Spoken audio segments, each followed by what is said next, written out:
Warm greetings from the high 10. It is Everyday Shenanigans, and thanks for joining me. It is Saturday. Yes, it is the weekend. The Queen is live. This commentary is a part two from a live I did in the late morning. Where is Brian Laundrie? Is he with family or friends? This will be an open chat, an extension of the live that I did this morning. Thank you for joining me. I will play a news broadcast with a man who is a survivalist. He's giving his commentary to a New York reporter. And after I play the feed, I will read you two articles pertaining to the dog bounty hunter and the repercussions of him apprehending Brian Laundrie. And also, there has been more rhetoric and shenanigans at the Laundrie home where they have posted signs, I guess, as of yesterday. I will bring you that commentary. After the audio, the two articles are read. I will drop the link after I give my commentary, and you are free to hit the link to give your opinion pertaining to where you think Brian Laundrie is. Is he with family, friends, or is he dead? The worst case scenario, depending on your perception of Brian Laundrie. Thank you for joining me. This is Everyday Shenanigans.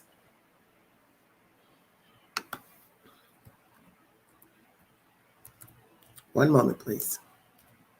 Thank you all for following in the chat. God bless you.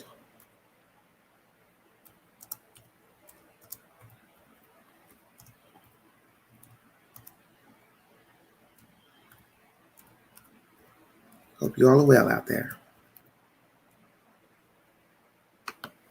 Hi, everybody. Thank you so much for joining me. 23 viewing. Amen. If you want to donate to the channel, $Big Angie, 129 Cash App. I'd like to thank a few people who have been so kind to me. Raquel, thank you so very much. Thank you, Reece. Thank you, Heidi. And thank you, Miss Elisa. Jet, Shavonda. Thank you all. Julie, Dawn, Barbara, Rhonda, Reece again, Julie, Elisa, Angel, Joy, Lisa again. Thank you all so very much. God bless you.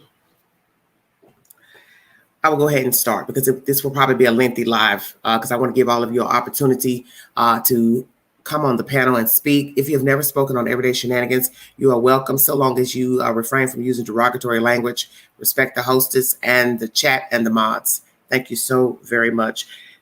As I stated, I will be playing audio from a live news feed out of New York.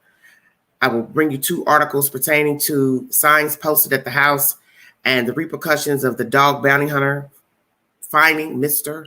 Brian Laundrie. I will then give my commentary, and then I will drop the link, and you are welcome to hit the link to give your said opinion of the said situation. Thank you so much. YouTube is the source for this information. Hunt for Gabby Petito's fiance might have taken another turn. A hiker on the Appalachian Trail claims he saw Laundrie. I'm telling you, it was him. Investigators fanned out across the Carlton Reserve today. He's going to get caught if he's in that area and if he's still alive. What does it take to get a more in-depth look into the week's top local news stories? The Debrief brings you inside for a one-on-one conversation with our reporters every week, right here, right now. The Debrief. Welcome to The Debrief. I'm Casey Chen. Today, we're following up on our coverage of the Gabby Petito case. If you've been following up, you know that we are 4 weeks into the hunt for her former fiancé, Brian Laundrie. Brian's stretching. He's the only person of interest in her disappearance, and police have been looking for him since September 17th. Authorities have focused most of their attention on the vast nature preserve near his house after his family said he went there to hike and never returned. And as the case garnered more and more attention, reports of sightings skyrocketed. I ran into Brian Lauer.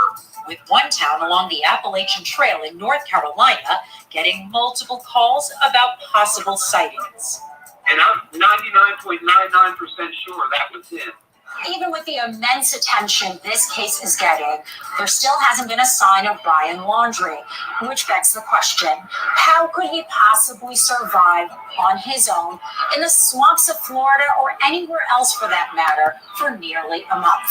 We wanted to get an idea of what it takes to avoid detection for that long, so we brought in survivalist and instructor Dave Canterbury for his thoughts. So what do you think? I mean, what does it take to survive in these terrains? I mean, first of all, they've been looking at the Carlton Reserve, right? Many times. They just went back there today with Brian Laundrie's father. What is the likelihood that he has survived in that swamp for this long? I think a lot of that depends on quite a few variables. Number one, it was rumored that he had a backpack with him. If he had that backpack and he had some sort of supplies with him that he understood how to use and had the knowledge and skill level to be able to take care of himself with the supplies.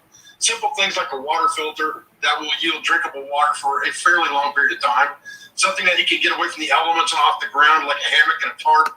All those things would fit into a small backpack. Some type of water bottle to carry water over distance. Something to start fire if the opportunity arose. Fire could be a problem for him simply because it's so visible. And movement is probably his biggest enemy at this point, is visibility. So he's got to be careful with that. But he can also stash a small amount of food in a backpack like that. So he could feasibly, if he could fish, or if he was adapted all around water, be able to hunt things like frogs, fish, snakes, turtles to consume. Again, he'd probably have to cook those things, so fire is going to be the issue. However, you could survive for a fairly long time in an environment like that if you were prepared, for sure. That's amazing. I mean, survival is one thing, but doing it undetected would be another. That's definitely probably his worst enemy right now. Is number one, his own psychological fears of being caught and being pursued. And then you have to think that any normal human being, whether he actually killed someone or not, if he did, that's playing on his mind as well. There's going to be a certain amount of guilt involved in that, no matter how callous of a person you are. And so combined with the fact that he's being pursued, combined with the fact that he's probably tired, probably cold most nights, he's not in his best mind state. So I think he's more apt to make mistakes because of that. And his movement has to be limited to low light hours where he doesn't have that fear of detection. I think probably if he's in that swamp somewhere, he's probably smart to stay near water, so he's near resources, but also to stay in areas that aren't so clustered with vegetation that if he has to move at night, he can do that safely without tripping over other animals or tripping over different types of vegetation debris as he's trying to move during evening hours. So I think if he's in that area, he's probably going to be in an area that's not so vegetated, but it's going to be near water. That would be my guess. If it were me, that's what I would be doing. So, the problem is they were saying that 75% of that reserve is covered in water and that there are poisonous snakes and alligators there. Really, what are the odds of being able to survive undetected there? First of all, I think you have to remember that the threat of an alligator is not what most people believe it to be. Unless you're in nesting season or you stumble across one that's with babies or something like that, your chance of actually just outright being attacked by an alligator, if you're not in the water anyway, are pretty remote. Gators, I think, are a smaller worry to him. The snakes would be a bigger problem, and the bugs themselves. That area is infested with mosquitoes. So if he doesn't have a way to keep those bugs off of him, that's going to be very traumatic as well over time. There was one particular sighting of him along the Appalachian Trail. Do you think it's more likely he'd be able to hide for a much longer time there than in Carlton Reserve? I do. I think it would be much more likely for him to not only survive, but be more comfortable and move more undetected. You think about the state that the nation's in now with the threat of COVID and things like that. If Brian Laundrie doesn't have many striking features, he's not somebody you'd recognize on the street necessarily, especially if you were wearing a mask and a ball cap. So if he's walking around the Appalachian Trail area somewhere in and out, he could very feasibly walk into a town and resupply with a mask on and a ball cap or a hoodie and not be recognized by a local person that didn't recognize his voice. So if they didn't know who he was, things like that, I would think it would be difficult to be recognized by someone. And then again, there's a lot of hikers on that trail. So you also have the the worry all the time of, is somebody going to recognize him? So he's not going to walk around with a mask on 24 hours a day. So sooner or later, if he's on the Appalachian Trail, and maybe he's already been spotted, maybe he hasn't, people see Elvis every day. That doesn't mean he's there. But I think that, sooner or later he's going to make the mistake of being spotted by a credible witness, and he's going to get caught if he's in that area and if he's still alive. Yeah, and you're a survivalist, so you know what it's like to be out there. If you're really, trying to find your next meal, probably takes up most of your day. I mean, it's not an easy thing, right? I think that depends on the environment. If he's in Florida, he has a much better opportunity to find food along a wilderness area like the reserve, because there's so much water there. There's going to be lots of fish, lots of reptiles, lots of amphibians, lots of things like that to eat that he can find and then gather fairly readily if he's careful about it and he knows anything. The problem with all of that comes down to, how do I prepare that food for safe consumption? Is he eating snakes raw? I highly doubt that. So he's got to be able to cook that food somehow to make it palatable. And to cook that food, he has to start fire. And I think that's his biggest issue, is the fact that he can't start fire without being seen. Right. Well, he wouldn't have that problem on the Appalachian Trail, right? Because they not. Right. It's not common for people to start fires on the Appalachian Trail, really, except in small group camps and shelters that are already pre-built along the Appalachian Trail. Most Appalachian Trail hikers carry some type of a fuel-burning stove that they use to cook, like just add water meals on a daily basis, or food that they can readily eat on the fly that's cold and doesn't have to be warmed up. Starting an outright fire in the woods on the Appalachian Trail is not a common thing, again, unless you're in a populated group camp area, in which case he takes a big chance on being recognized. So your money is on the fact that he might be in the Appalachian Trail. He's more likely there than in the Carlton Reserve. My money says he's probably more comfortable there. And if he thought, I need to go somewhere where I'm going to feel safe, it's more likely that he would have went there than going into the Carlton Reserve. That doesn't make it fact. It just makes it my personal opinion. The clock is ticking for him. I mean, if he had gotten, supplies however many weeks ago, they're probably running low if he hasn't run out. I mean, he's going to have to surface at some point.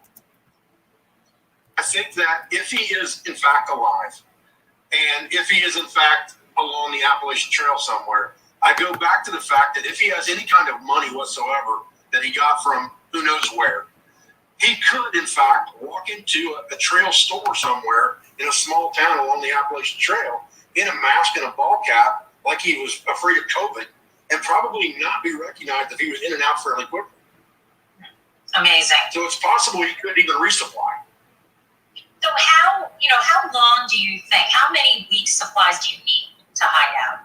How much would you need? Could you fit everything you need in a backpack? And for how long? Not for a long period of time, no. Not unless, again, it depends on whether you're talking about Florida or whether you're talking about the Appalachian Trail.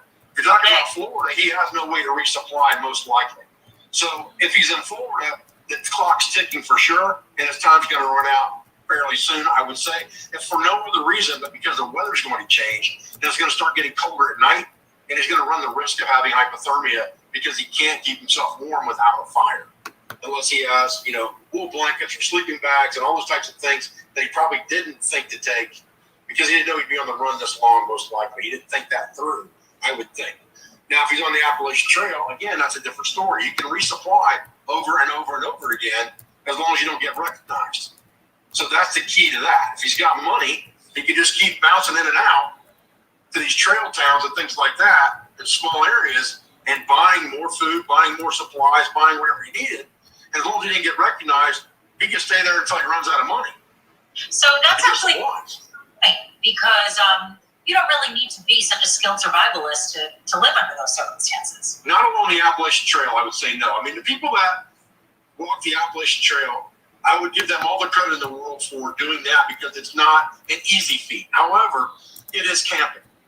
And it is temporary camping because you're going from one town to the next to the next. A lot of those guys have things mailed to them, to post office boxes where they can go pick that supply up. to resupply on things. You can buy new water filters in town. You get to replenish the water filter you have that's went bad. You can buy food. You can buy fuel if you have a stove. You can buy an additional hammock or an additional underquilt to keep you warm or additional tarp. All those things are available to you in those trail towns because the Appalachian Trail is known for having through hikers. So all these outfitting stores along the trail are selling anything that those hikers might need.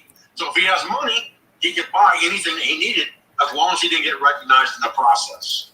Right. So if he has money still, presumably, right, to buy these supplies, how much longer do you think he could really be on the run? Again, I think it depends on how long his money holds out, number one. And I think it depends on how long his luck holds out. Because right now, that's the thing that's probably against him the most is the amount of time he's been on the run and hasn't been recognized by someone necessarily that we know of, at least not credible enough for him to get caught. So I think that the time frame could be another week, could be another month, could be another 2 months. But what you have to remember is that even if he's in North Carolina, by the time December rolls around, you're talking about some very cold nights. Not necessarily days, but nights. And that calls for, I have to have fire, I have to have shelter, I have to have proper clothing. And those are things that he might not be able to afford to do in the long term.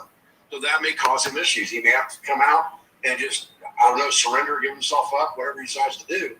But I think he's probably still got at least another month before that's going to become a problem. Oh, wow, another month. Okay. Well, thanks for sharing your insights with us, Dave. Well, we'll be sure to consider all this information while we're still looking for him. Oh, no problem. I hope he gets found pretty soon, to tell you the truth.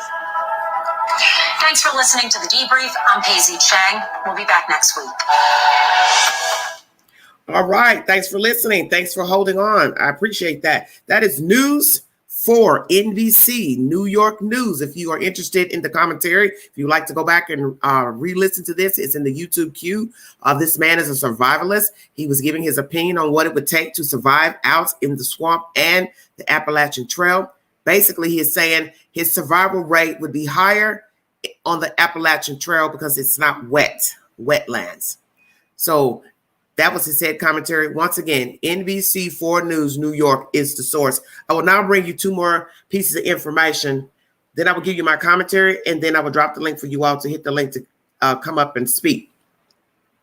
If you've never spoken before on Everyday Shenanigans, you are welcome, so long as you are respectful to the hostess, the mods, to chat. Refrain from being derogatory language, and if you're inebriated, please do not hit the link. Fair warning. Thank you all so much. This is pertaining to the dog bounty hunter. Outsider.com is the source. More bad news for Dog, the bounty hunter surrounding his involvement with the Gabby Petito case. He's been operating his own personal investigation in search for Brian Laundrie, despite his potentially hazardous legal repercussions. To recap, the reality star is not actually licensed to hunt for fugitives in Florida. Repeat, not licensed to hunt fugitives in Florida. Moreover, using the term bounty hunter, quote unquote, there actually breaks the law in and of itself. The legally clear professional term is actually bail agent. Repeat, bail agent. What's more is the fact that procuring the title actually involves a hefty testing, licensing process. So Dog's resume may contain thousands of captures, but his lack of credentials may lead to his downfall. Actually, experts now say that his hypothetical apprehension of Brian Laundrie puts him at risk for kidnapping charges. What the continued pursuit of Brian Laundrie could mean for Dog, the bounty hunter. Mike Harrison is the vice president of the Florida Bail Bondsman Association. He talked to Daily Mail reporters about the consequences that Dog could potentially face in trying to capture Brian Laundrie. If the two ever actually come head to head and Dog try to prevent Laundrie's movements, Harrison says it's enough for kidnapping or false imprisonment charges. With the conviction already on his record, Dog might want to rethink this path. His prior connections to a murder continue to affect his right to bear arms and issue bail bonds. He also finds himself barred from certain countries like the United Kingdom. As we've seen, this whole investigation is ripe with confusing territory. The involvement of Brian's father into the FBI search, for example, continues to raise eyebrows. Moreover, Brian Laundrie's classification as a person of interest versus a suspect also sustains confusion. The thing is, probably boils down to more legalities. Authorities really only have limited opportunity to nab and charge him and want to do it right. Harrison says that he and the rest of the bail community think dog stands in the way of the investigation's integrity. Breaking down the citizen's arrest. Speaking of legality, some may bring up the concept of a citizen arrest. The problem with this lies in the fact that an arrest can only be made if you witness a crime committed in front of your very eyes. Repeat, you can only make the arrest if you witness a crime in front of your eyes. Due to Dog's lack of credentials, the public is essentially just as qualified or not as him to perform this. In terms of Brian Laundrie's apprehension, things here remain murky. Though his official title falls under person of interest, the federal warrant out for his arrest potentially changed things. It brought in the possibility of a new classification as fugitive of justice. Now, technically, classification as a fugitive of justice is a crime. This leaves room for the legal possibility of a citizen's arrest. However, it ultimately depends what state or even country Brian finds himself in. If a citizen like Dog attempts to perform a citizen's arrest, but Brian is cleared of fugitive of justice status at that place and time, then that leaves room for the charges above. As it stands then, officials have not used this term to describe Brian, and you cannot hold a non-criminal person against their will in any shape or form. Repeat. As it stands, then, officials have not used this term to describe Brian, and you cannot hold a non-criminal person against their will in any shape or form. That is said information, very good information. So basically, I don't really understand what I just read as far as the Dog, because he had a show where he was hunting people down, but he's not allowed to carry a gun because he's a felon. He said he's trying to get that, I guess, expunged or cleared from his record, which I think is probably, it's not a long time ago, 76. So like by now he could have gotten it done, but that's in Hawaii. I don't know the rules and regulations and how the judicial system works in Hawaii. But this is very interesting information. So there's no citizen's arrest. That's why it's always best to look up information instead of assuming things. Well, now you know you cannot just go up to Brian Laundrie or any citizen and arrest them because you feel like it. That's the case of the mess that happened down in Georgia with Ahmaud Arbery. 2 white men and their friend tried to stop this guy because they thought he was robbing houses. He was running through the neighborhood with no backpack, no bags, nothing in his arm of value, stolen from anyone's house. So it doesn't matter if Georgia had the law on the books. As you see, it says, I have to witness you committing a crime in order to do a citizen's arrest. It can't be, I thought you were doing something. You look like you were doing something. I have to have seen you commit a crime. And that's what this article states. And this is a very good information. Glad I read it. Hope it was helpful to you guys. Outsider.com is the source if you need a verification for the information I just brought you. Okay. Now I'm going to bring you some more information. This is pertaining to all these busybodies down in Florida that want to keep trampling on the property of the Laundries. Let me say this, and then I will get into my commentary. Stay away from those people from their home.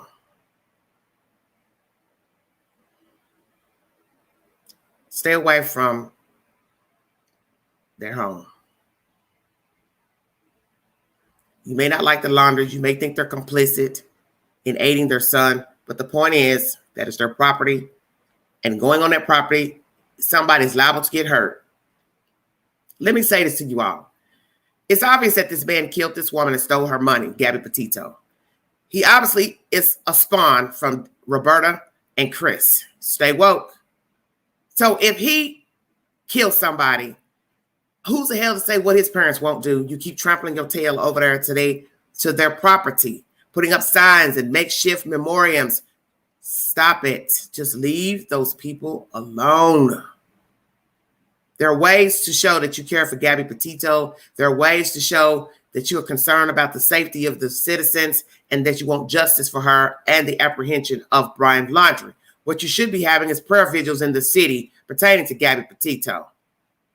Have meetings where you all can network in case somebody sees him or think they see him. That's the way to get the word out, and it's productive, and it's without harming anybody or causing friction with neighbors and other citizens, because we don't want another fatality, all because people have an attitude about the Laundries and wanting to apprehend Mr. Brian Laundrie.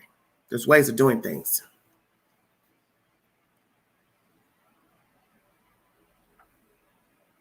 I do not agree with all this stuff. Like I said, I don't have to like the Laundries, but I'm not about to go to their house. I'm not going to stand out there hooping and hollering, running on their lawn, putting stuff on their grass. Because who's to say one of those crackpots don't decide to pop off and they come out with a damn rifle, gun, or a knife? You don't know people.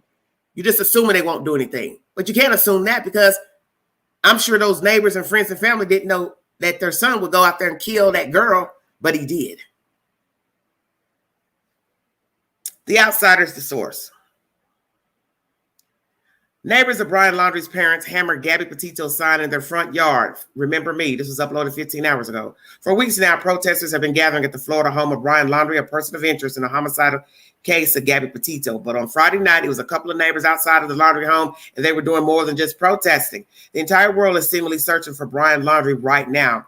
Ever since he returned home to Florida, he quickly retained a lawyer. Oh, mercy. Hold on a minute. Jumped off. Okay.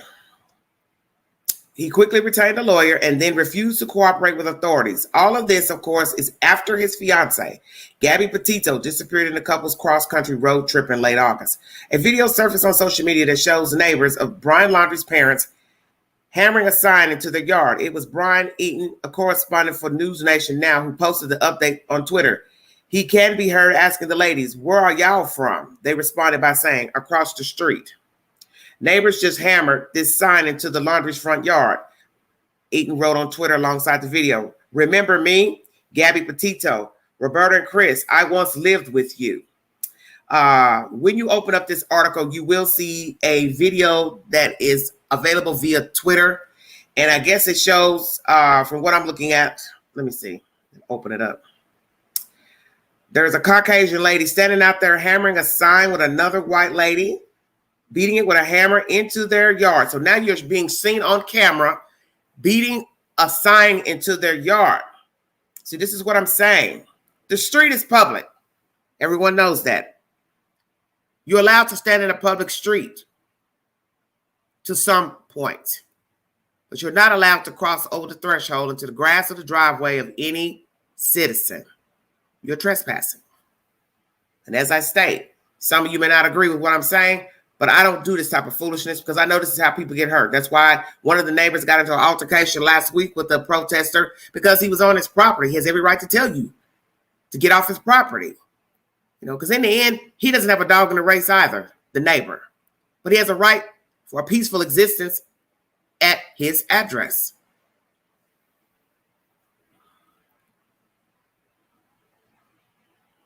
Yeah, well, whatever.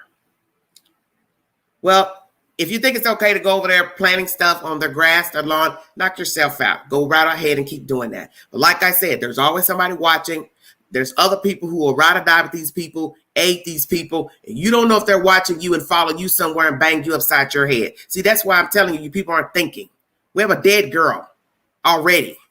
We don't need other people dead because you want to put signs and teddy bears and flowers on their property. Leave those people alone. Let the law enforcement do their job by watching these people and see if they can get any type of information pertaining to the whereabouts of Brian Laundrie.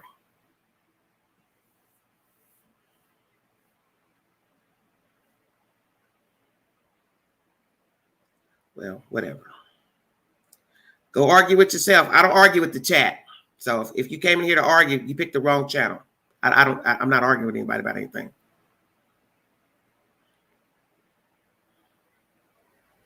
Okay.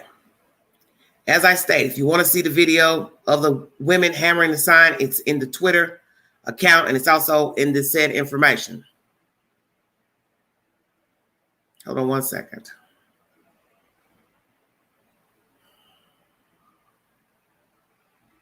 No, they don't care. That's the whole point of why I'm saying it. You can yell all day out there with bull horns, this and that. but they don't care. Anybody that would plant a garden should tell you something. I mean, hello. Let me finish reading this so I can get on. Thank you all.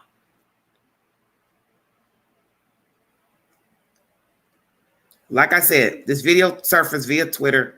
You can watch it if you like. Okay, so he said, asking the ladies, where are y'all from? They responded, across the street.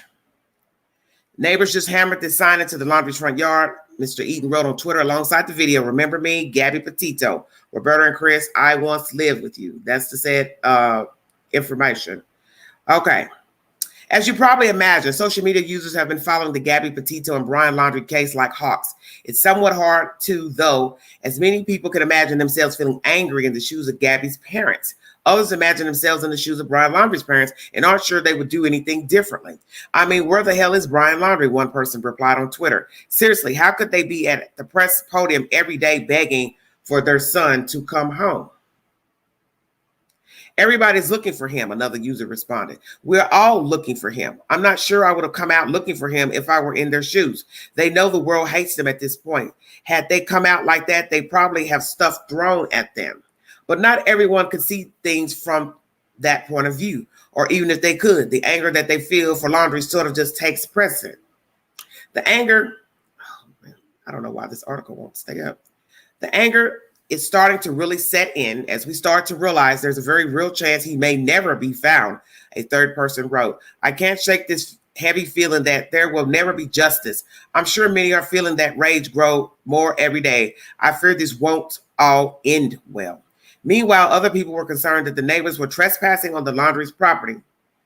They posted things like, that's not wise, illegal in fact, and there's a fine line, folks. Have the sign in your own yard. Don't need to be trespassing on the Laundrie's property. Do it right. Okay. Now, if you want more articles pertaining to this case with the dog bounty hunter, other said things, The Outsider is the source for this information that I'm bringing to you. That's it.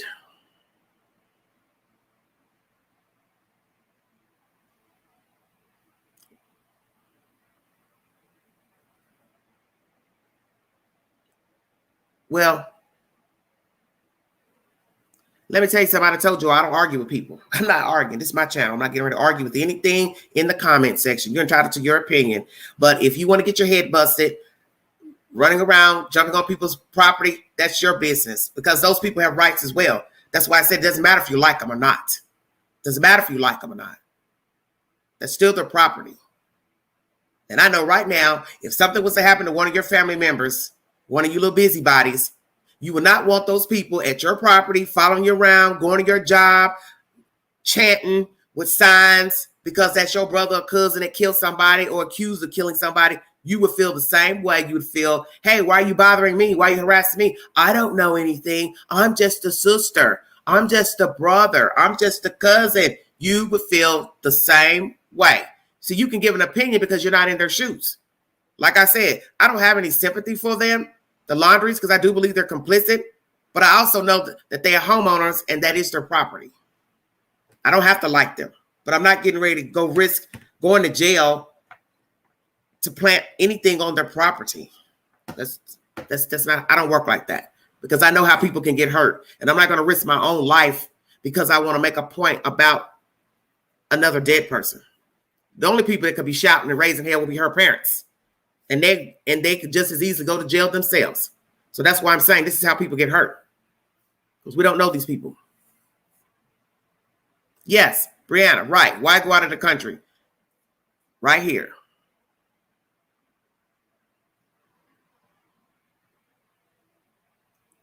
Hi, Elisa. Thanks for joining me, sweetheart. I will now drop the link. Thanks for joining me.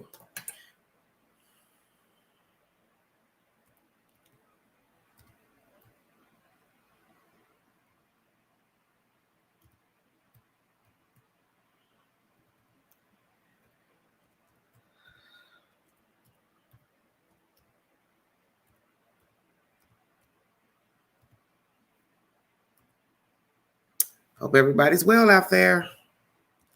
I tell you, it's maybe a bumpy ride this live.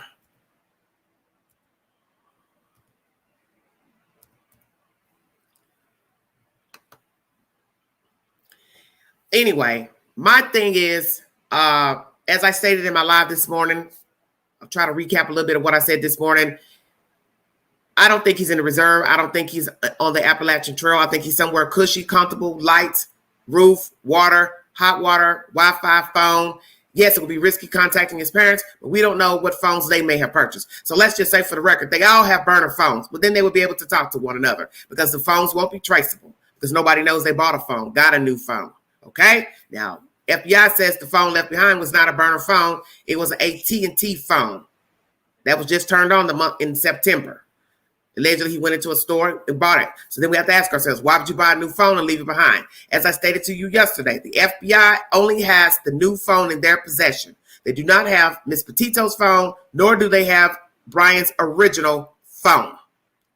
Listen at me carefully. The FBI does not have the old phones belonging to Petito and Mr. Laundrie. They only have the new phone he purchased in September. So that leads one to wonder, where are the old phones? What did he do with the old phones? Why would you dispose of the old phones? Why would you go buy a new phone to only leave it behind, go into the reserve, in your car, park your car, and do what? Is it perhaps that he's dead? Are you all chasing a dead man? That's one thing nobody has asked. Are you chasing a dead man?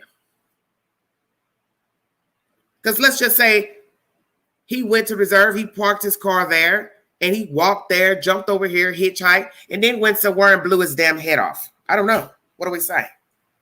We don't know because we don't know anything. But the thing that's odd to me is that them getting the lawyer. See, that tells me everything I need to know about the Laundries. You got a lawyer before the public knew anything about the fraud and or the body being discovered. So you got a lawyer because you knew something. That's because Mr. Brian told you something. Now, what he told his parents exactly, I don't know, but he told them something. And that something is possibly, I killed her. There was an accident. She pissed me off. She did this. Or she wandered off. I don't know what happened. We had a fight. I went to look for her. I couldn't find her. And these two dodo birds have followed suit in aiding their son.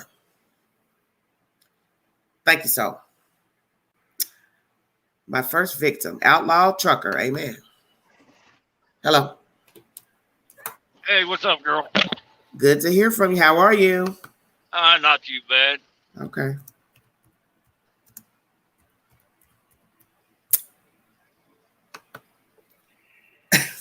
Are you going to say something? Yeah, I'm just traveling back to Missouri.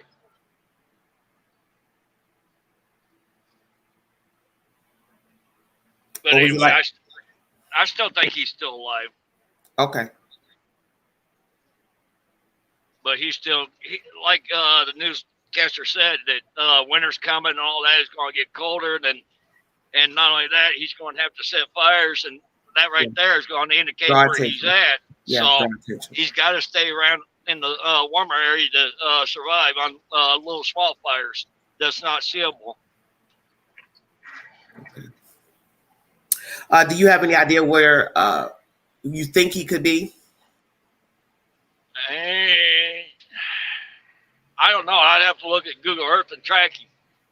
But it's possible that he's floating around Florida, Tennessee, up around North Carolina or South Carolina, but he's got to be still close to Florida. Okay, so let's go here. Two people up here in my area. Well, one lady right near me said she saw him. And then the guy from Florida who was up there hiking in North Carolina said he saw him. Both are saying he was in a car. Do you believe that Brian Laundrie has access to a vehicle? I'm going to say 70-30. Okay. That he has possible chance to a vehicle, that he's got some good family or friends or up around that area. Mm-hmm. But it's real slim right now because a lot of people are going to keep an eye on his friends and family, his contacts, and all that. So, okay, so you don't think he's in a car? Yes or no? No. Okay, so you think he's near Florida? He doesn't have access to a car. So what are you saying? He's in somebody's house, or no? He could be in near abandoned house, or he could be in a shed off of one of the trails. It's hard to say, but he is out there somewhere. Okay. Well, hit the link if you'd like to give your opinion pertaining to where you think Brian Laundrie is. Is he with family? Is he with friends? Or are we talking about a dead man? Is the FBI hunting down a man who is already dead? That is the question of this live. Thank you for joining me. This is Everyday Shenanigans. Okay. What do you think about Dog Bounty Hunter with this licensed business, not being able to carry a gun? He could have repercussions for trying to apprehend Mr. Laundrie. There's a fine line in between the laws where Florida, they can arrest you, but he has to watch his back and how he approaches this. Mm-hmm. It can't turn around and put him in jail, but if he does it the right way, he can detain him in a way that it won't put him in jail. Do you think it's right for him to be down here looking for Brian Laundrie? No. In a way, it's a 50-50, but no, but I mean, if I was in Dog's shoes, I would too, but I would try to go for the Florida license, the bounty hunt, to make it legal. Okay. All right. Go for the Florida license. Turn your background down, Reece. Legal. Okay. All right. Turn your background down. Go for the Florida license. Turn your background down, Reece. All right. Yeah, because I can't. It's disruptive. I mean, you have to turn it down. What else? Anything else you'd like to bring? So you think he's alive? You don't think he's dead? You don't think he killed himself? No. Do you believe he drove his car in that reserve, or his parents did that? I think that was a smoke screen. I think one of his parents set that up. Or a good friend of his. Okay. Somebody says they think Cassie picked him up at the camping trip on the 6th. Who knows?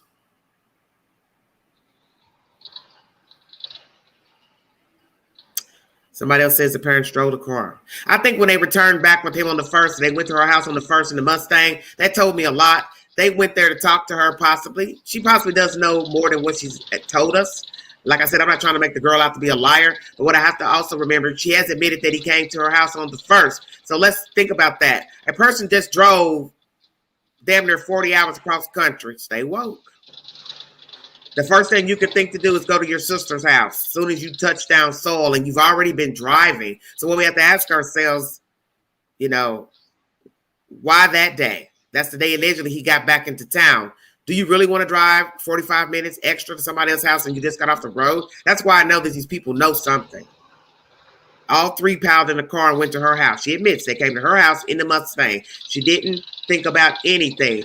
Why do you think they didn't drive the van there? I'm not going to drive the van because then she'd ask, well, where is Gabby? Did she ask him where she is? What did he tell her? So this is what I keep trying to tell people. You don't need that other stuff you're listening to. Listen to what's been told to you. They didn't take the van. He couldn't have taken the van because he knows that girl would ask, well, where's your girlfriend? Where's your girlfriend? He'd have to give an answer. So now let's go here. 2, what did you tell the sister where Gabby was?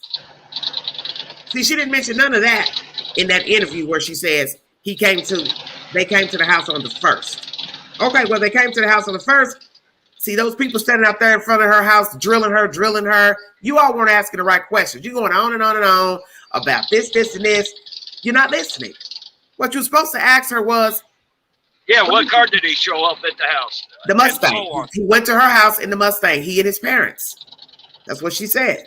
But the point is, nobody asked Cassie the pertinent questions. What did he tell you why Gabby was not with him? See, all those questions that were going on and on and on. Tell me this. You didn't ask her the right question. Ma'am. No. Why and what did he say to you when he came to the house? Did you not ask him where Gabby was? See, she never mentioned that. She's standing out there like a dummy with her husband. letting these strange people drill her, I would have never went outside to answer a damn thing. Because my thing is this. She's never going to tell you the truth if she knew of anything, if she aided her brother, what her parents know, because then she would loop herself into the mix of being complicit. But what they should have asked her was, well, when he showed up to your house, you didn't find it strange that the girl was not with him? Did you not ask him? And if you did ask him, what did he say?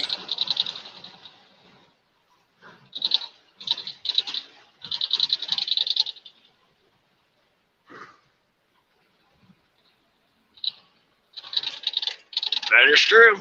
Outlaw is in a truck. That is the noise you're hearing in the background. It's not a computer. Nope. It's a steering wheel chattering. Hey, everybody. Reece, where you calling from?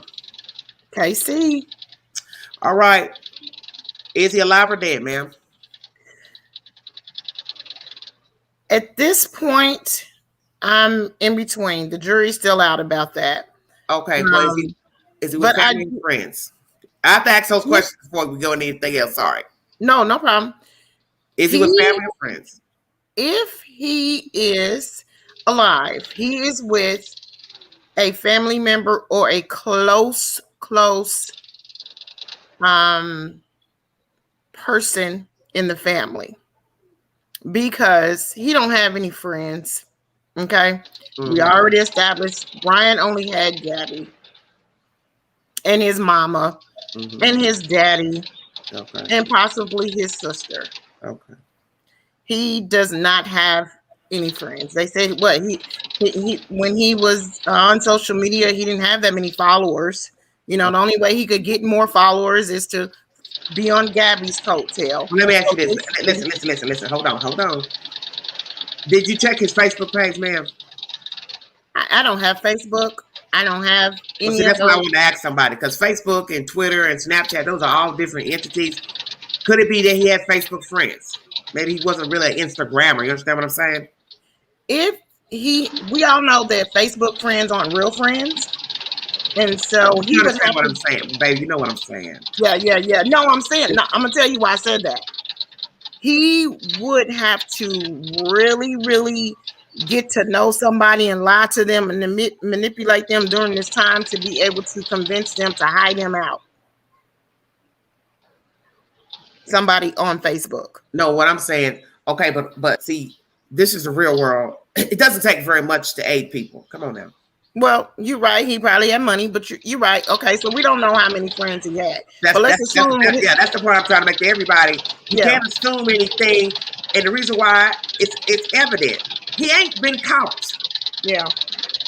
He ain't been caught because he has resources. He has money.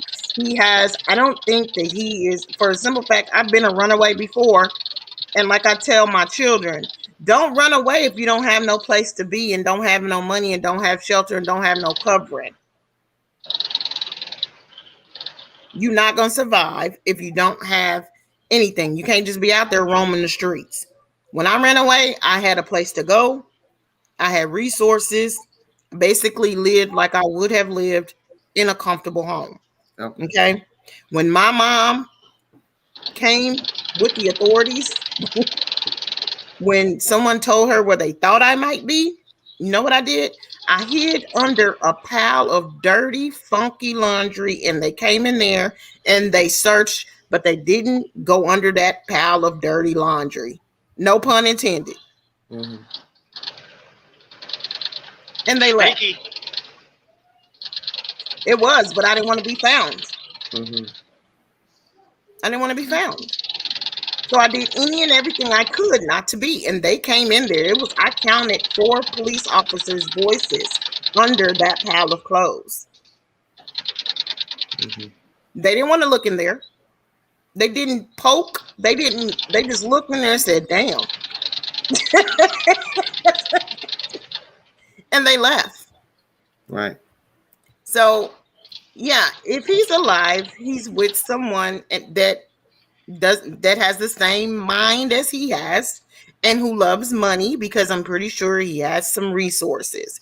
But if he is out in the wilderness, they keep showing these pictures of some thick guy and all this. He's skinny. He's ugly. He has possibly a full beard now, possibly hair. He's not eating. He's not sleeping. He's even more crazy now than he was before. Okay.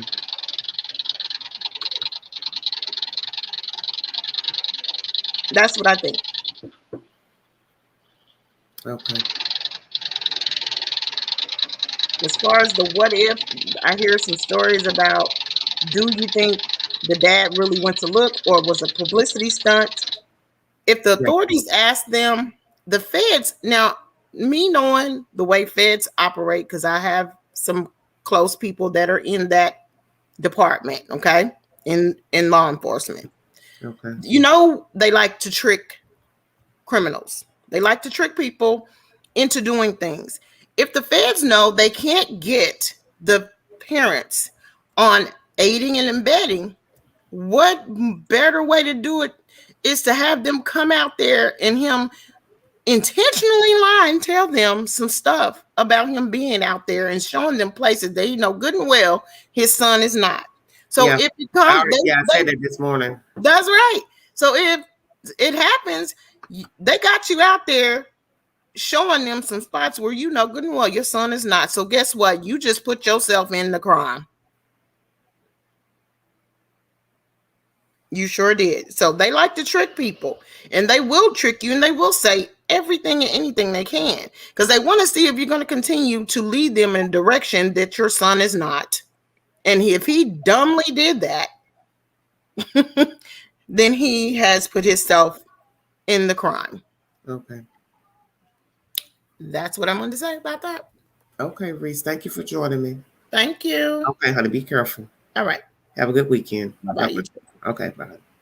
That was Reece. Yes, police are allowed to lie.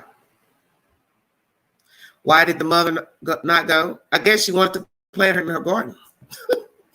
Everybody's so worried about the garden. Hello, Miss Broomer. Hello. How are you? Okay, fine. Can you answer the question of the video? Is he with family or friends? Or is he dead? I don't think he's dead. I think he's with friends. Family, I believe, is too easy to trace. Anytime I can pull my name up and I see everybody with my last name, whether they related to me or not. So no, I don't think he's with family. And it may be a friend, but then you say to yourself, okay, if he's with a friend, it has to be somebody that don't know nobody else, that loner. Or, I don't think he's out there roaming the streets. I don't think he's blending in with anybody. I think he's in a place where he has amenities. Some places I can go in and say, I want to rent this studio apartment. And I may never see the landlord, the managers ever. Yeah, well, usually private owners, you don't see the landlords. Exactly. And that doesn't mean that his parents rented it in their name. They could have rented it. Yeah, that's what I told everybody else the other day. Stop assuming the parents did stuff. When you got the dollar amount, you can pay people to do all types of things. That's why I keep telling people, stop focusing on that all that TikTok, Instagram stuff. That has nothing to do with reality. Right. For the almighty dollar, a person will hide you out, get you somewhere hidden. It's the American way. Come on, stay woke. Yeah. And I think Dog the Bounty Hunter was there. I think he needed money. He probably is low on funds, so he wanted to put his face out there, thinking he could do something. And he got to understand that his time is now. I don't think people spotted him. I think they might have thought they seen him. I think the car was planted down there in the preserve. I think it was planted there.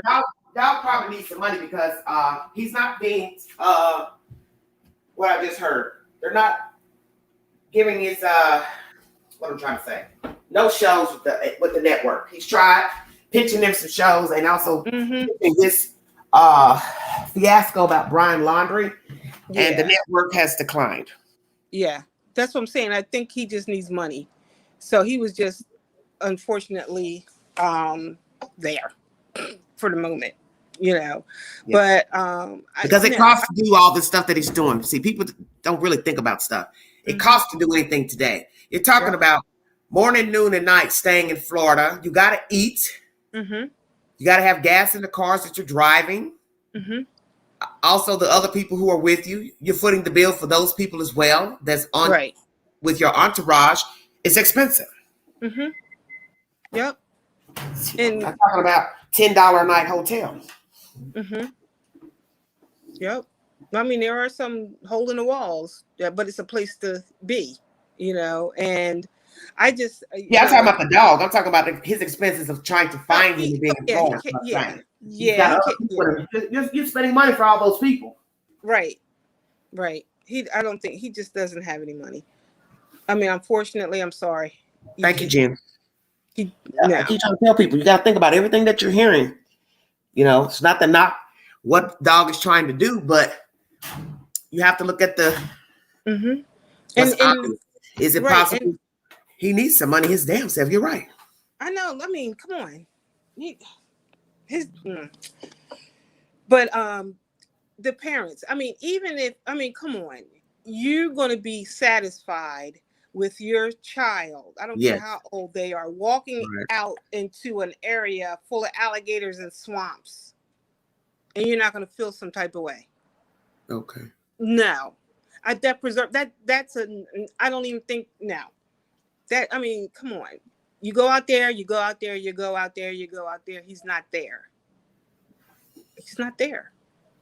You know, as much as people may wanted him to be, he's not there. He's not. He would, you know, he may be an avid backpacker, or he might be a camper or whatever. Yes. But nah. Every day, day for day. That's why I played the commentary early in the video from News for NBC. If you need verification for the audio that I played earlier, it is an interview with the news reporter and a survivalist. This guy is giving his commentary. You can watch it in the YouTube queue. He's basically telling you his chances of survival are greater on the Appalachian Trail than in the reserve in Florida. Because the reserve in Florida is wet. On the Appalachian Trail here near North Carolina, near Tennessee, it is dry. He feels like he would survive better on the Appalachian Trail if indeed that is where he is. But that's the thing. We do not know where he is. Right. And if you think about and I hope I don't offend anybody, but excuse me for once, you can find anybody living in a shack and say, I'll give you X amount of dollars. People do it all the time. That's what I keep trying to tell people. People hire people every day for free. People go on a run every day. People kill people, shoot people, rob people, rape people, and they show up at somebody's damn door from a Greyhound bus station. They don't tell them why they're there. They don't tell them they just killed somebody over in Idaho. You see where I'm going? They just show up. Hey, I want to change my life. I need a new place to live. Can I come stay with you? Oh, yeah, come on. Bring your bags. They don't know that they even want it. Right. And they might not have TVs, may not have the amenities that we would like they would like to have. And how would they know? So money talks when you always talk. You know, but sometimes it ain't even about money. It's just about somebody gullible enough to take you in. Because like I said, there are many people who are on the run as I speak, and they have not told the people that they are on the run, that they caught a drug charge, a murder charge, attempted murder charge. They just call the people and say, hey, what's up? Can I come visit you? Right. Because who wants to tell somebody, just killed that lady yesterday. You mind if I come sleep on your couch forever? No. No. Yep. Yeah. Just messed up. This is a very messed up story. And all the conspiracies of this and that and gardens and stuff. You know, I don't rock with that type of foolishness. No, that garden thing, oh my gosh. Yeah. So he's gonna stick his hand up through the garden, and be alive under dirt? Makes no sense. Yeah. And you know what? And then too, our regular mind, what we are used to thinking and doing, when you done killed somebody, your whole thinking is totally different than what it was when you were sitting home doing your everyday thing. Right. Exactly. Because you're trying to survive. And your way of surviving may not be someone else's way of surviving. Yeah, we might have went out and had to hide from this or that, but it's not the same. So we can't even compare. You know, we really can't. So I don't know. They may find, they might not. They might not. But I don't think he's out in the elements. Okay. Yeah. All right. Well, thank you. That what, honey? I said I don't think he's out in the elements. Then I said thank you. Okay. I need some Right. coffee. I'm kind of cool in here right now. Yeah. My feet got cold, so I was trying to warm myself up with a cup of coffee. Anything else you'd like to say? No. Thank you so much. Thank you. Okay. Thank you, Denise. Bye-bye. All right. That's Denise from the East Coast. Got a Sam here. Let's see. Oh, Lordy. Hello? Hello. Yes, where are you calling from, dear? I'm calling from the UK. Oh, welcome. Thank you so much. How are you doing? I'm doing good, thanks. How are you? I'm great. What do you think? Is he with family or friends, ma'am? I think that he is with friends purely because there is no way that he could survive in that forest. I forgot what it's called, where they're looking. In the reserve down in Florida or the Appalachian Trail? Which one? I'm sure he could survive in the Appalachian Trail purely because there's been sightings there as well. Okay. But there's just so many twists and turns in this case. Like, their lawyer hasn't even seen Brian. He's only spoke to him over the phone. Mm-hmm. That doesn't make any sense. And there's just so many theories going out and so many people thinking this and that, but he's had a head start. A good head start. Yes. And he could literally be anywhere by now. In reality, because he had that much of a head start. Okay. So where is he, ma'am? I don't know. I wish I knew. Somebody said, is this Duchess Kate? Well, if it is the Duchess, I don't mind. I will tell everybody who knows me, that knows my content. I love the UK. I love the Brits. I'm an avid fan of the BBC. I watch all things Brits. I am a Midsummer Madness fan. I'm a Helen Mirren fan. Queen stays up on the Brits, honey. Yes, thank you so much for calling. I really appreciate that. What time is it over there, ma'am? It is coming up to 7:00 p.m. Yeah. Oh, so we're 5 hours behind you. Okay. No, so I'll be in like tomorrow when you're still in today. Oh, look, I'm just flattered you decided to join the Queen. You're more than welcome. Thank you so much. Okay, so you said you think he's inside. Is that what you're saying? Inside. Friend or family? I think it could be a friend because nobody's come forward. Okay. But I do think the family have contributed to the fact that where he is. Okay. I think the family know exactly where he is. And I think they're just leading police on this flipping goose hunt. Do you know what I mean? Yes. So how about this? If that dollar amount gets up there, you think somebody would turn him in, the same people who have him? Oh my God, yeah. Mm-hmm. For the love of money. That's it. I mean, tell your mama. God bless my mum ain't here, but hey. People have done it. People have done it. Yeah, like the people that are like his neighbours, they're asking for money from the reporters to stay on their property. Do you know what I mean? Nobody's doing anything for free. Mm-hmm. Mm-hmm. So there's just like this wild goose chase going on, And I can imagine him sitting in front of a TV, just looking at all of this and laughing at us. He probably is sitting in front of the TV. He's probably in the chats. He's probably on social media, being Joe Blow, Bubba Q, laughing, making snide remarks in the chat. I keep trying to tell people, stay woke. You have to be very careful of people who make nasty remarks in chats and comment pages. You don't know if that's them, the people that's aiding them, people who think like him. There are a lot of Brian Laundries running around. You're probably sitting next to one. He's your friend, your father, your brother, your cousin, your lover, your workmate. Can I ask you a question? What do you think? I think somebody has him hidden out, or he's hidden out somewhere by himself. He's somewhere inside of a building with running water, a bed, and lights and Wi-Fi. Yeah, I believe that as well. It's going to get old being out there in the wilderness, period. I don't care if it's dry or wet.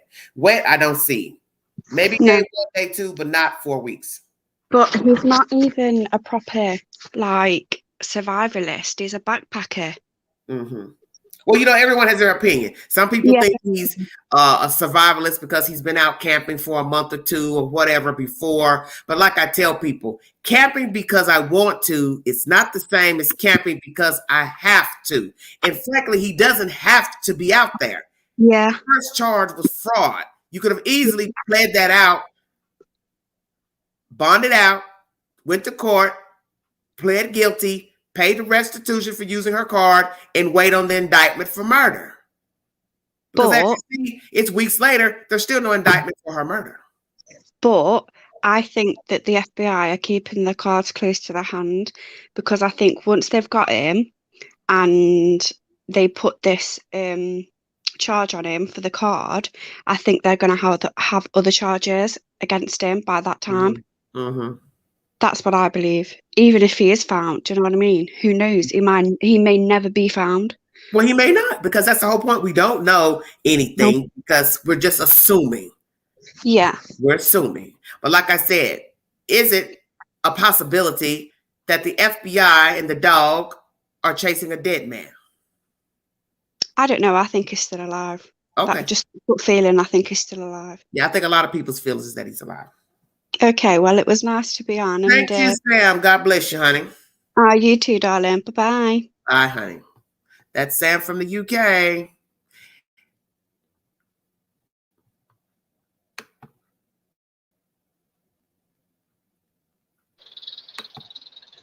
Trucker? Yeah. I muted you because they were complaining about the noise, so I muted your microphone. Hey, that's no problem. I can't do it while I'm driving anyway, so I appreciate it. Okay. Well, I see you took the camera and put it on the road. Where are you at now? Right now I'm in Kansas. You stay in Kansas. No, I mean, actually I'm in Oklahoma right now. Oklahoma. I was going to say, well, tell Dorothy I said hello. Yeah, I know, right? Tell Dorothy and Toto I said hello. Thank you all for joining me. I go right by them, the gym every day. Hand measurement. Somehow they need him physically to get a charge. You don't need anybody physical to get a charge. All you need is evidence. Come on, you guys. You all should know law by now. I don't need you to be visible to give you a charge. Just like you can be charged with murder without a body. Yep.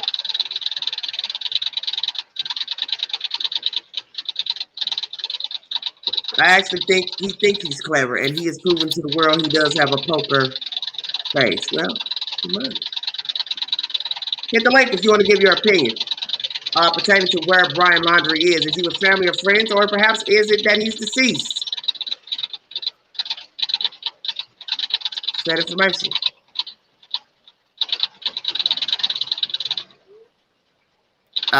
Trucker, you have anything else you'd like to say? Not right offhand. Okay. Well, I'll mute your mic and while I wait to see if somebody else decides they want to come up and join me. I got 218 in the room. Thanks for joining me. This is Everyday Shenanigans. All right. Okay, baby. All right. I'm going to mute his mic since he's got that ticking noise on the steering wheel. All right. What all you all got to say out there? Appalachian. Well, so far, nothing has been confirmed to the sightings of Brian Laundrie. The camp site was a bust. As I stated in my commentary yesterday and late this morning, that was a waste of time, the father going out there. Why in the world would you believe anything that father has to say about where he would be? You think he actually would show you where he thought his son would be? It's a reserve. Come on, get serious. You're going to ride around in a go-kart, a damn golf cart, pointing at places you think he would be. I'm not going to point out where my son would be if I knew where I thought he'd be in the reserve, because that's my child, and I've been hating him from the beginning, me and my wife. This is just a bunch of bull.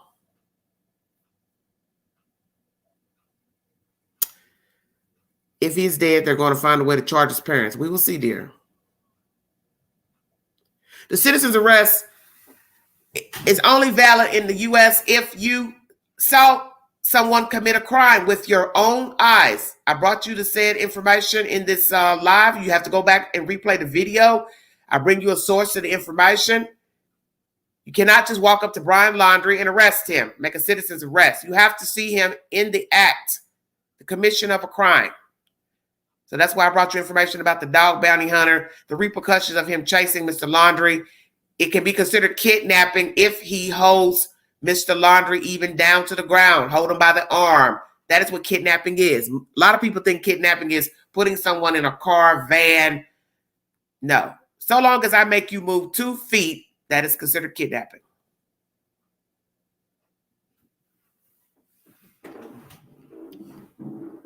Well, obviously the Laundries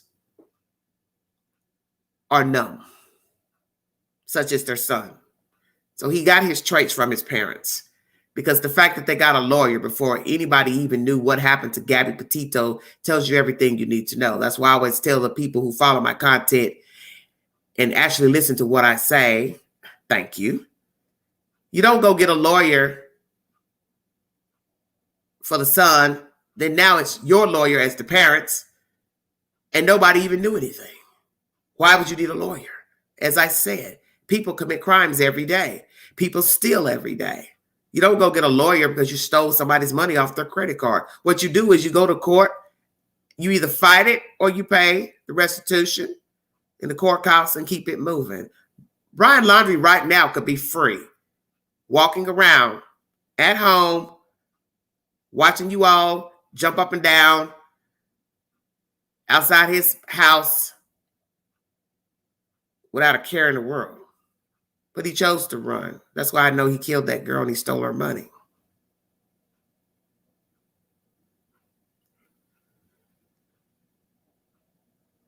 I don't know anything about that.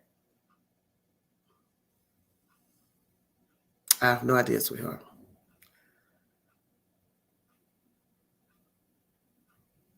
Yes, no license. He can't carry a gun because he's a convicted felon and he has no license. Yes. All that information is in the early part of this video if you need verification pertaining to the laws of the U.S. as far as being a bondsman and a bounty hunter.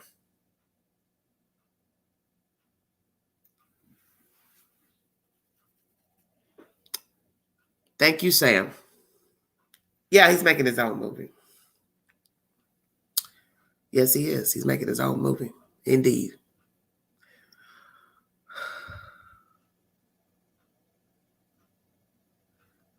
What if DD is bigger narcissist, kills Brian, gets rid of the body? Who are you talking about? His father? I don't understand who you're speaking of. All right. Thank you, Crystal. If you want to give your opinion pertaining to where Brian Laundrie is he with family, friends, or is he dead? Are we watching people chase a dead man? Did he possibly go somewhere and kill himself? Oh, got a new victim, Miss Terry. Why is your name up there, ma'am? I don't know, Miss Angie, honey. I don't know. You put your name up there. I told y'all not to do that. Well, honey, I don't know how to, Miss Angie, you know I'm kind of slow with these kind of things. Yeah, you do know how to change stuff because you done changed your Instagram 1,000 times, ma'am. Yes, I have, but I don't know how to get my name on. You go in your Google account. That's where you put your name. You put a different name in there. Don't put your legal name up there. Well, it's not really my legal name. Okay, well that's fine then. So whoever you are, Terry Walsh, what do you have to say? Is he with family or friends, ma'am? Honey, Miss Angie, look, girlfriend, honey. He is with I believe family. Okay. Family, honey. He's with family. Well, wait. Tell me why. Because, Miss Angie, it makes no sense to me because, okay, the parents didn't report him missing until 2 days later. Why are you going to do that? Then, like you said, Miss Angie, honey, look, the lawyer. Why you need a lawyer? Girl, what you need a lawyer for? Are you guilty already? You are so dramatic. I can't fool with you. You're so dramatic. I can't stand it. Honey, look, everybody tells me that, Miss Angie. You know I'm crazy. Honey, honey.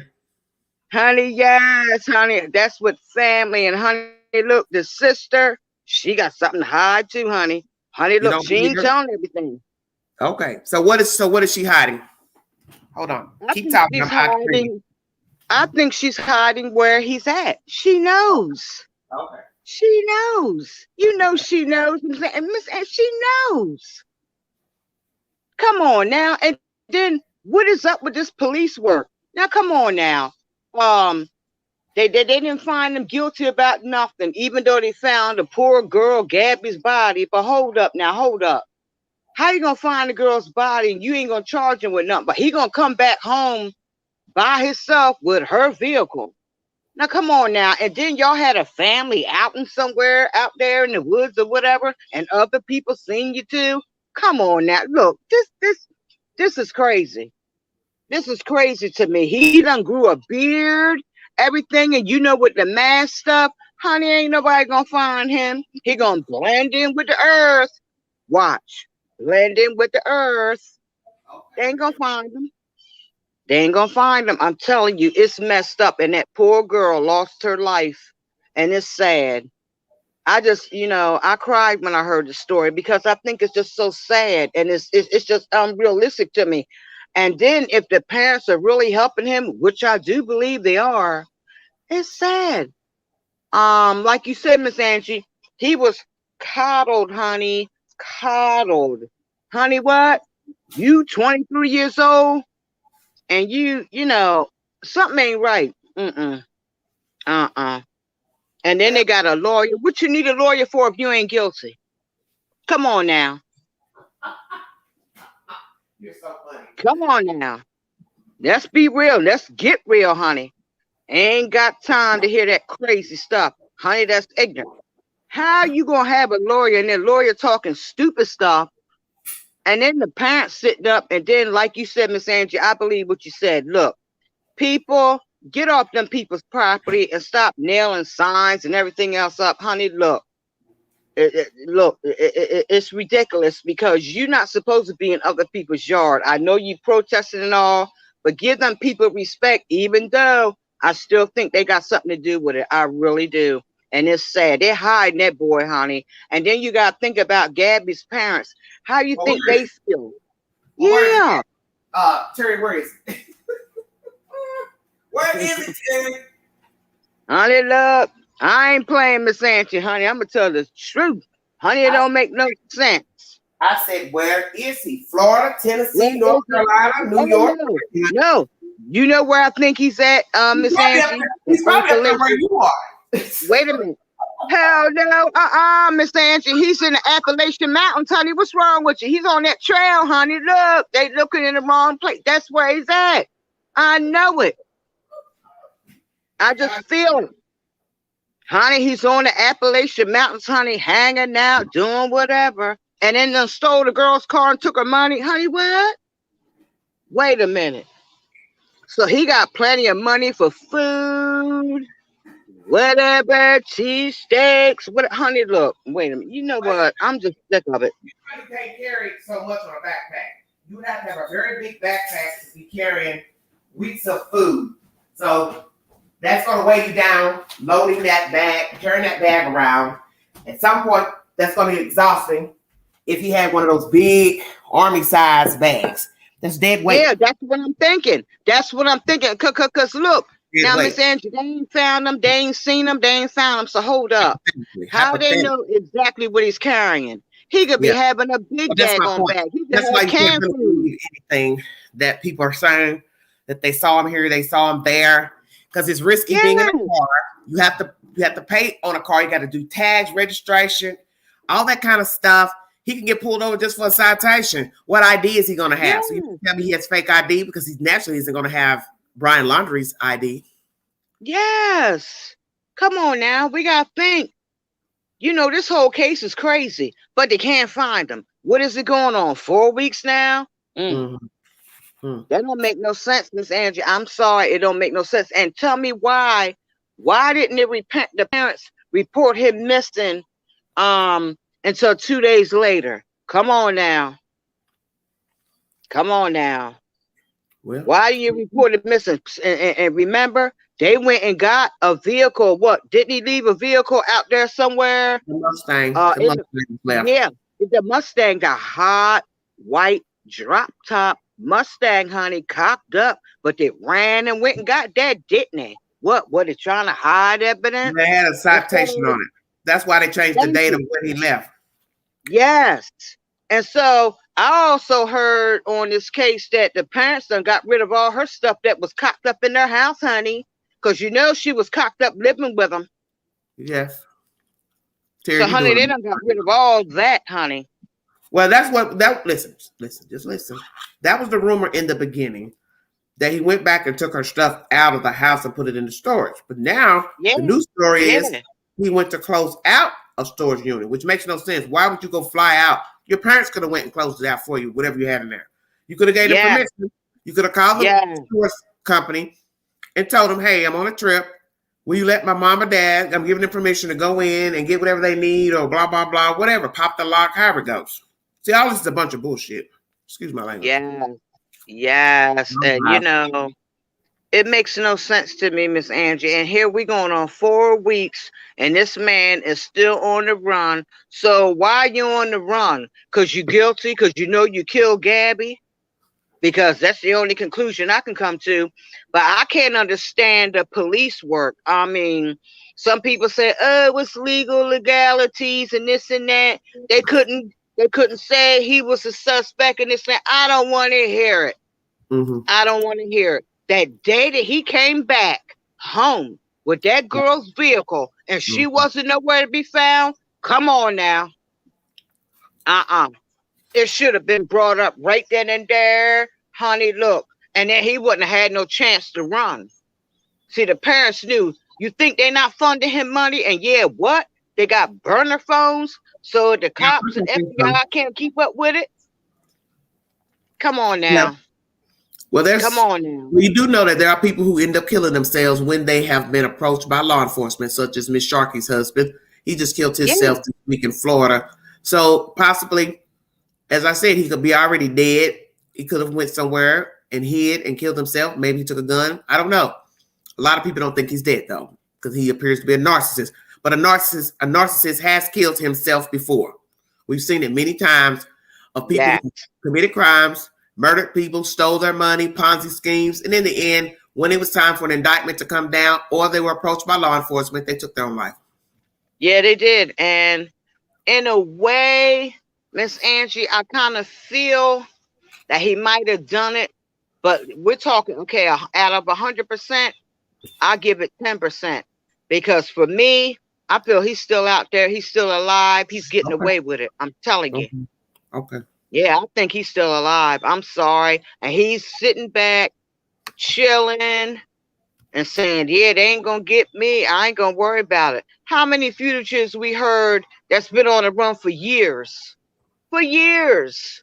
And end up in other countries and everything. For years. You know, and it's ridiculous. It's ridiculous. And it don't make no sense. And it's sad. I feel sorry for Gabby's parents. She looked like a sweet girl, innocent, young. Because look, I have twins. They're 26 years old. That girl was young, and what you call him is only 23 years old. Robert, Brian, 23.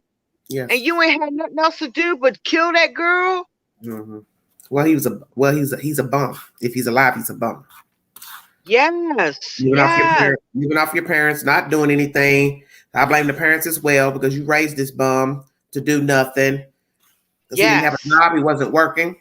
That's why I said that whole trip, all that, it's just jacked up. But like I said, people make mistakes. People choose people they know don't mean them any good. No, they're not doing anything with themselves. They're young people. You make mistakes when you're young. When you get older, you still make mistakes. You understand what I'm saying? Yes. So you're talking about 20-something-year-old kids. Yes. He's following in behind the guy. She see he's not hitting on nothing. He ain't doing nothing. Frankly, I would have never went and lived with him and his parents. I wouldn't allow her to stay in my house. I wouldn't allow him to stay in my house. But see, everybody's got different rules and regulations. Everybody carry themselves differently. That's right. I would have never. I wouldn't have did it, Miss Angie. Like you said, no, I would have thought twice. I mean, he wasn't up nothing. He didn't have nothing. He wasn't about nothing. He was cocked up, honey, with his parents, honey, living the good life. And then you're going to drive the girl's car back, and then she nowhere to be found. And see, what gets me, the sister, she gonna talk her stuff, but I don't believe her either. You know, and like you said, I believe she knows a lot more than what she's telling, because she don't want to be ousted by her family. But guess what? She don't even get along with her mammy and pappy. So what does she have to lose? She might as well tell the truth, because guess what? They're gonna come after that family. They're gonna come after them. I'm telling you. There's something ain't right. It's just, this whole story is terrible. I just feel sorry for Gabby. I really do. She lost her innocent life for nothing. For nothing. Go drive her car back to where they were. I mean, well, but that's why you know he never cared for her. Thank you. Thank you. Because a decent person would have just said, look, it's not working out. We're going to try to get you back home, or we drive back home, but this relationship isn't working. Or he could have just played the role and waited till they got back and then broke up with her and told her, hey, it's not working. You're going to have to leave my parents' house. That way she would have made it safely back to Florida, and then she could have went on wherever she wanted to go and do whatever she wanted to do with her life. Exactly. That's how I feel. This is a story that could have been avoided. This story is like all the other stories. It's a story that could have been avoided. But that's the thing. People make hasty decisions. She stuck it out with this guy. He stuck it out with her. It didn't work. And something jumped off out there in that damn mountain, wherever they were. Yeah. Something jumped off. Honey, it's the truth, honey. And then when I saw that police video of her sitting up in the car, cocked up, crying and stuff, they talking about she has scratches on her and this and that.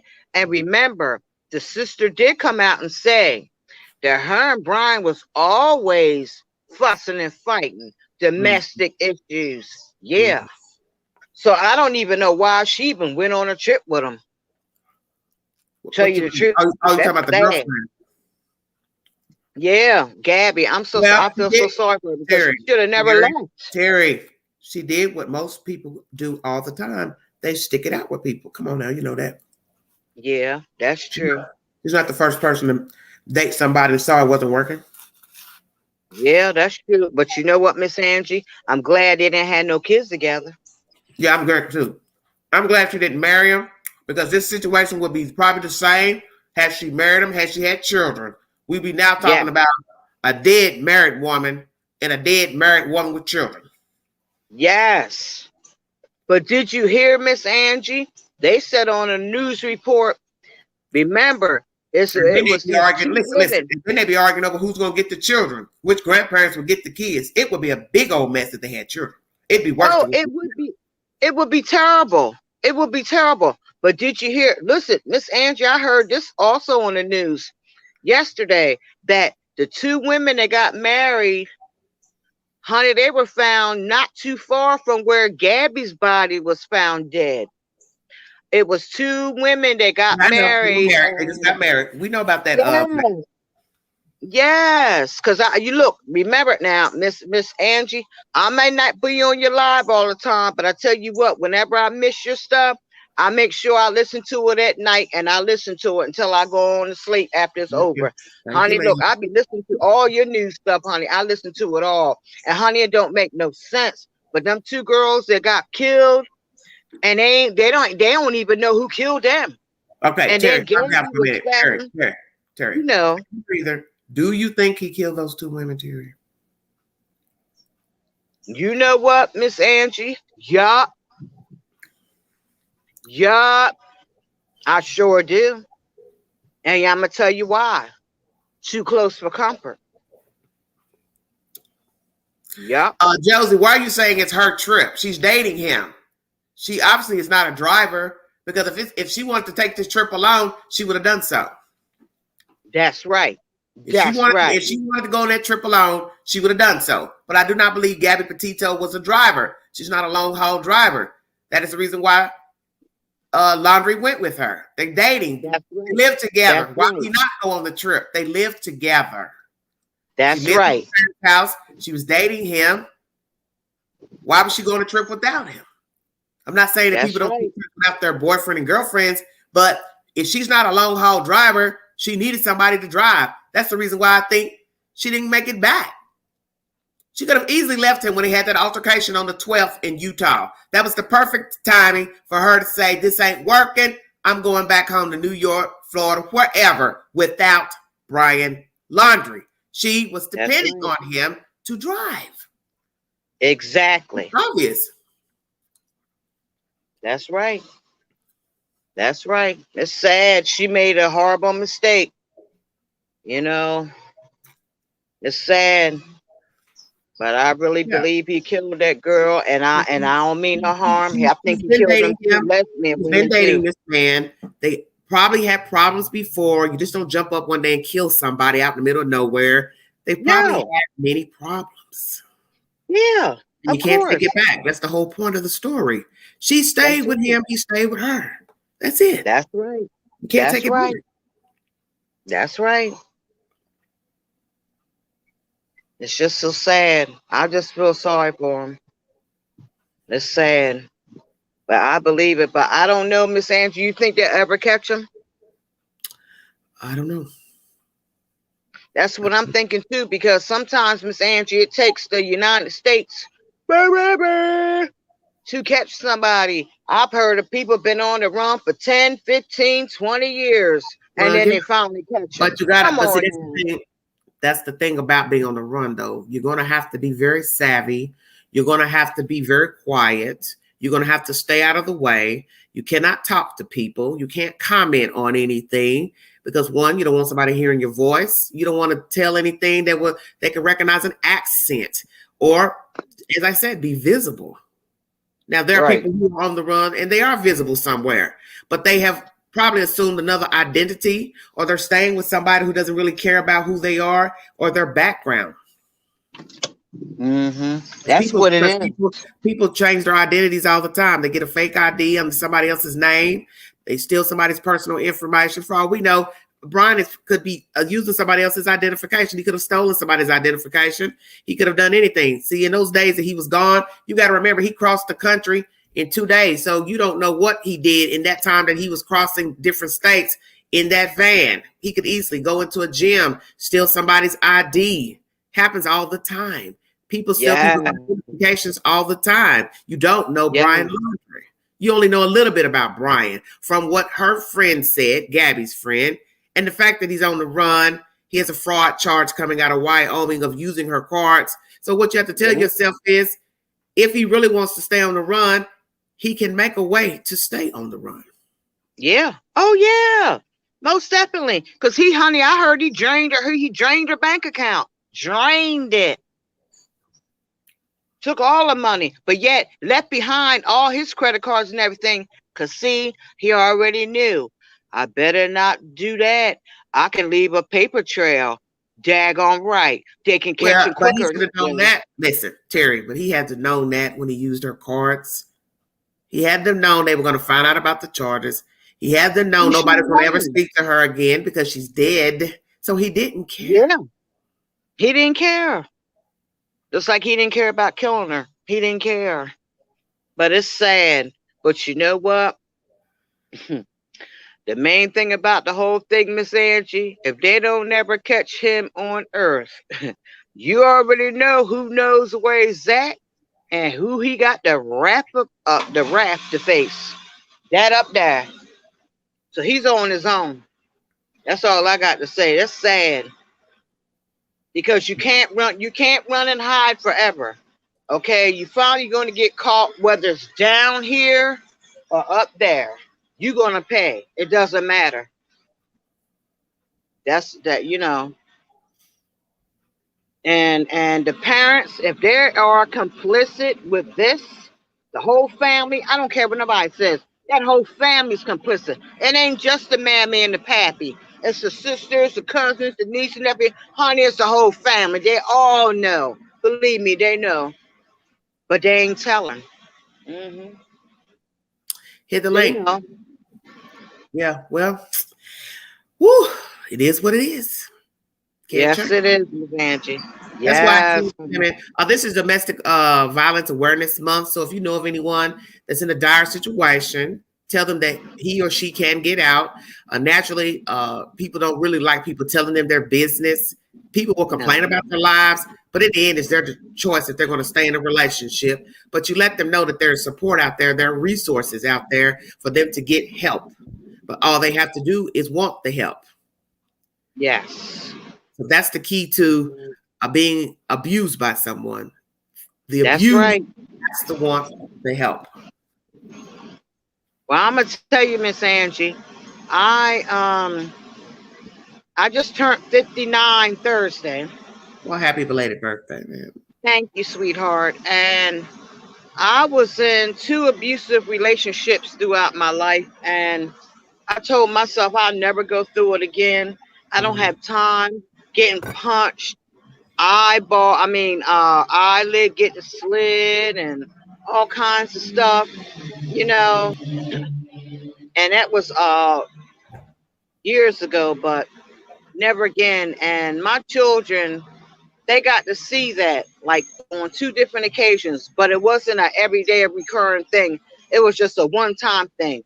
Once you did it one time to me, I always said you're gonna do it again. Bye-bye. Arrested, both of them. Ain't got time. I'm telling you. That's why to this day I am a single woman. I don't trust nobody. I don't have time, especially no man. I'm sorry. I just stay by me. Like I said, I'm out here in my house, loving my big yard, honey. I don't know why I still call myself a cougar, Miss Angie, because I ain't seen nobody. But honey, look. Well, Brianna, you know it was her choice to stay with him. Same thing. It was his choice. There's no such thing as being glued to anybody. You can leave whenever you want to leave. It's a choice. She wasn't kidnapped. She wasn't held against her will in their house that we know of. Right. So if they were free to roam the country, she was free to get in that van and keep it moving. That's right. Ryan Laundrie, his eyes open all day and night. Come on now.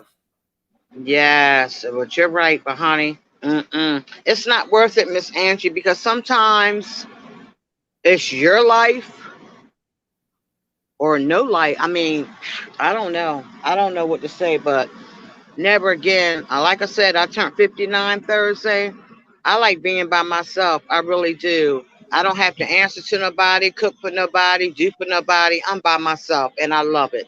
I like being by myself. I haven't been out here dating or nothing because I'm scared of it. I mean, these dating sites inviting women. Miss Angie, I saw your thing yesterday, honey. I was up on it listening to it. I just didn't go in the chat room. But honey, the woman with the 3 kids and then the other woman with 5 having 6. Oh my goodness. And then the black serial killer. Listen, the last one about the girl with the 5 kids who got killed by the boyfriend who was married. That was a deep story. My thing is this. Yes. I'm surprised he didn't ask her not to have the kid, because I'm assuming that's probably why he killed her. The baby. Yeah.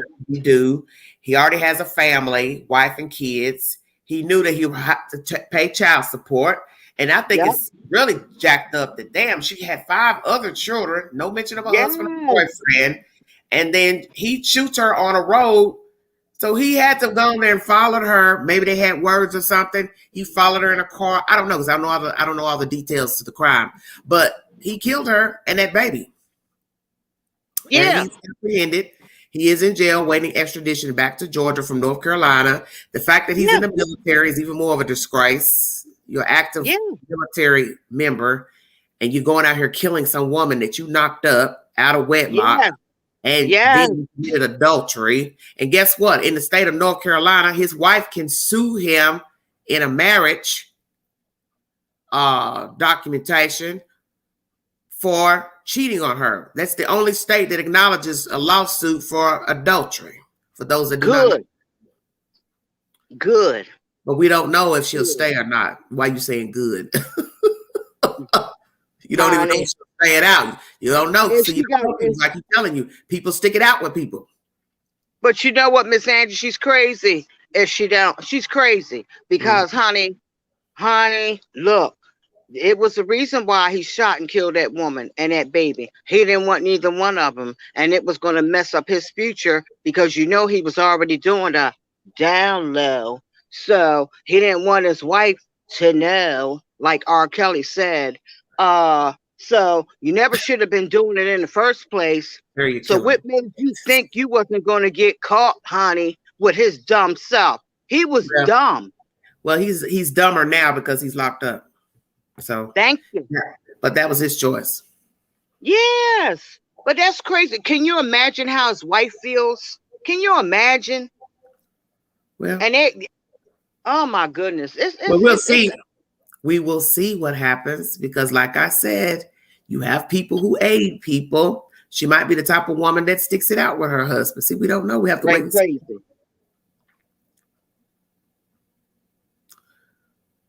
I can't do it, Miss Angie, honey. I'm sick of it. This society, everything that's going down, Miss Angie, is terrible. It seems to me like the world is getting worse, and it's predicted in Revelation every day. It's in the Bible. Everything that's going on now is getting worse. Okay. And it's just no hope. And it's sad because innocent people are dying for nothing. And it's just terrible. It's just terrible. It really is. And I just pray for the whole world. I really do. And I love you, family, friends, the whole world. It's just we don't have no hope anymore because look, you know Jesus is coming back. So let me read you something that was uploaded. Hold on one second.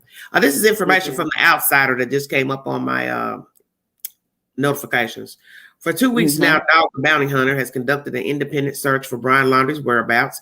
He recently said he's found invaluable information on a Walmart security camera that could lead to the suspect's capture. In an interview with The Sun, Dog, real name Dwayne Chapman, shared details about his recent search efforts. He says he's made progress and that he definitely thinks Brian Laundrie is alive and on the run. Is he still alive? Oh, yeah. Yeah, he's alive, Dog the Bounty Hunter told The Sun. Do they wish we thought he was dead? Oh, yeah. Do they wish that we thought that his body was being eaten by alligators? Oh, yeah, Chapman added. Additionally, the bounty hunter shared his outlook on the ongoing case. Chapman said he originally thought Brian Laundrie didn't mean to kill Gabby Petito while they were on a cross-country tour of America's national parks, but his mind has changed. In the beginning, I thought Gabby's death was not intentional. Second-degree involuntary manslaughter, he said. Now, the way he's running, I think it's more than that. Laundrie returned to his Florida home on the 1st in his fiance's van, but Petito was nowhere to be seen. On September 19th, authorities found Gabby's body in Grand Teton National Park. Ever since, he nor his parents have cooperated with the police. A couple of weeks later, Brian went missing, which led to a massive FBI-led manhunt in Central Florida. As Dog the Bounty Hunter conducts his own investigation, he spent a lot of time collecting surveillance video evidence. He believes a local Walmart 24-hour surveillance footage could help track Laundrie down. Chapman detailed a trash can underneath the camera as a criminal smorgasbord. During another recent interview with The Sun, Dog the Bounty Hunter shared a further possibility about Brian Laundrie. He said that based on books Laundrie read, such as Chuck Palahniuk's horror satire novel Lullaby, they could be a sign that Brian is a serial killer. I'm thinking more and more about Brian Laundrie being maybe a serial killer, not just a killer of Gabby, Chapman told the outlet. Chapman thinks certain books Laundrie read could have could have led to his dark thoughts and actions. This kid, Brian, has taken those books obviously to heart, he continued. And this is what happens when your kid is looking at those kinds of things. He just overnight just didn't become a killer. A killer is made, and he is built to be or she a killer. Reading is different than any other consumption of media, Dog the Bounty Hunter added. It takes more effort than staring at a screen half alive. It allows you to use your brain rather than melt it. And there is no author more stimulating to me than Chuck Palahniuk. I guess I'm saying his name correctly. Let me see what else I got in there. Hold on. Okay, let's see. Okay.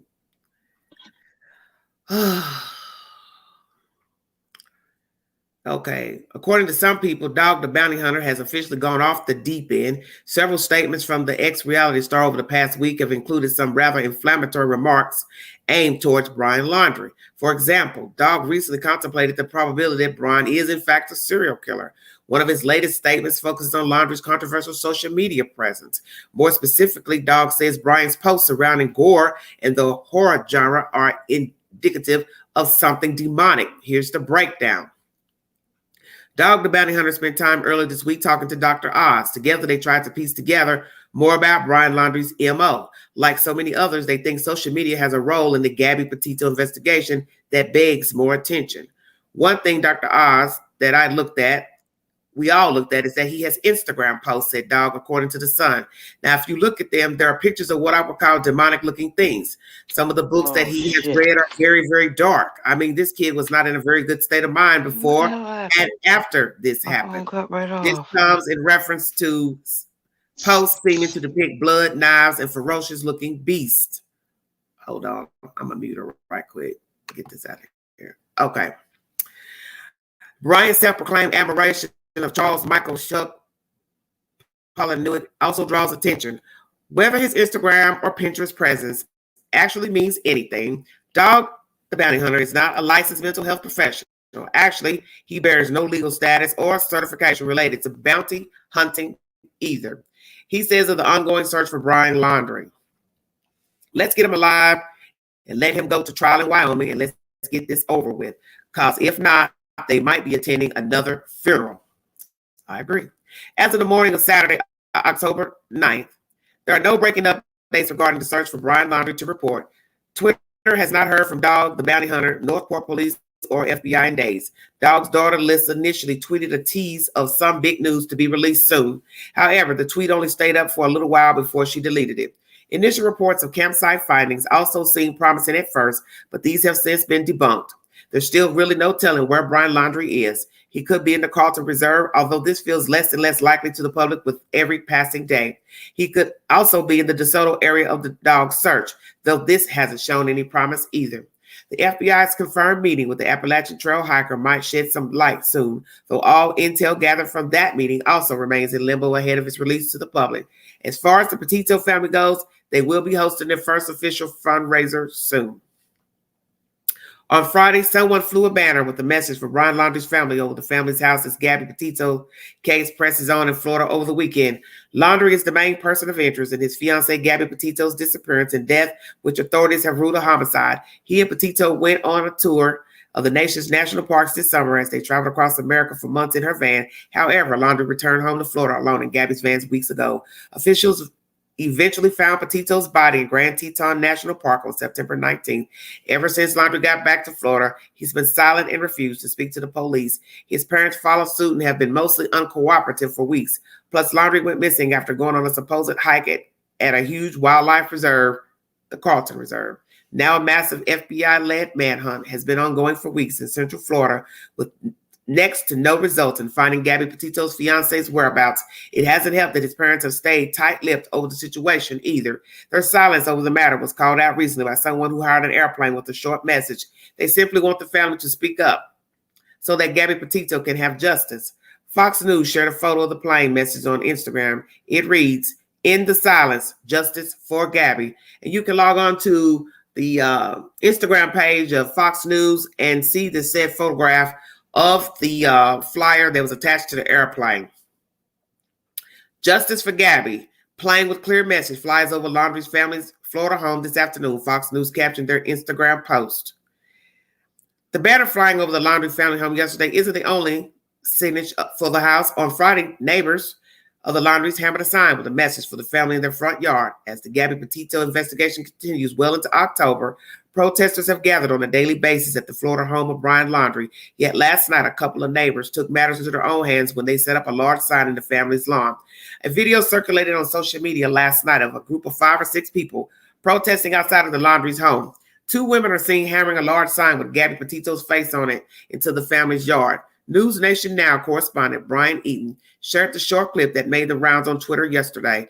In the background of the video, you can hear Eaton ask the 2 women, "Where are y'all from?" They responded, "Across the street," as they confirmed they live in the same neighborhood. Neighbors just hammered the sign into the Laundrie's front yard. Eaton wrote on Twitter along with the video, "Remember me, Gabby Petito, Roberta and Chris? I once lived with you!" Exclamation point. In this said article, you will see the video of the women hammering the sign into the Laundrie's grass. Okay, let's see. I believe that's the said information. The Outsider is the source if you need verification for the information I just read to you. Thank you all for joining me. I think they found a new suspect for those 2 women. Okay.